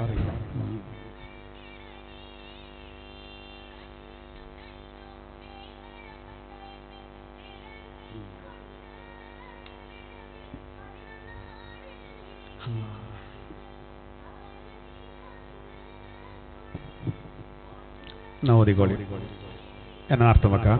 ബിസ്മില്ലാഹിർ റഹ്മാനിർ റഹീം. ഫതറല്ലദീന ഫീ ഖുലൂബിഹിം മറദ്. ഹൃദയത്തിൽ രോഗമുള്ളവരെ, അങ്ങനെയുള്ള ആളുകളെ താങ്കൾക്ക് കാണാം. യുസാരിഊന ഫീഹിം. ആ ശത്രുക്കളോട് ഉറ്റബന്ധം പുലർത്താൻ അവരെന്തെയും പിന്നെ ധൃതി കൂട്ടുന്നത് കാണാം. യഖൂലൂന. അതിന് അവർ ന്യായം പറയും. നഖ്ശാ അൻ തുസീബനാ ദാഇറ. ഏതെങ്കിലും രൂപത്തിലുള്ള വിപത്ത് ഞങ്ങൾക്ക് വരും, അതുകൊണ്ടാണ്. ഫഅസല്ലാഹു അൻ യഅതിയ ബിൽ ഫത്ഹ്. അല്ലാഹു അവർക്ക് വിജയം നൽകിയേക്കും. ഔ അംരിൻ മിൻ ഇൻദി. അല്ലെങ്കിൽ എന്തെങ്കിലും നടപടികൾ അവരിൽ നിന്ന് വന്നേക്കും. ഫയുസ്ബിഹു അലാ മാ അസറൂ ഫീ അൻഫുസിഹിം നാദിമീൻ. അങ്ങനെ ഒരു അവസ്ഥ വരുമ്പോൾ അവരെന്തെയും അവിടെ ആ ഉള്ളിരിപ്പിനെ പറ്റി ചിന്തിച്ച് അവർ ഖേദിക്കുന്നവരായിരിക്കും. വയഖൂലുല്ലദീന ആമനൂ.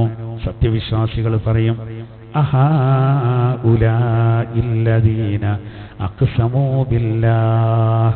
ഇവരായിരുന്നോ അല്ലാഹുവിൽ സത്യം ചെയ്തു പറഞ്ഞിരുന്നത്. ജഹ്ദ ഐമാനിഹിം.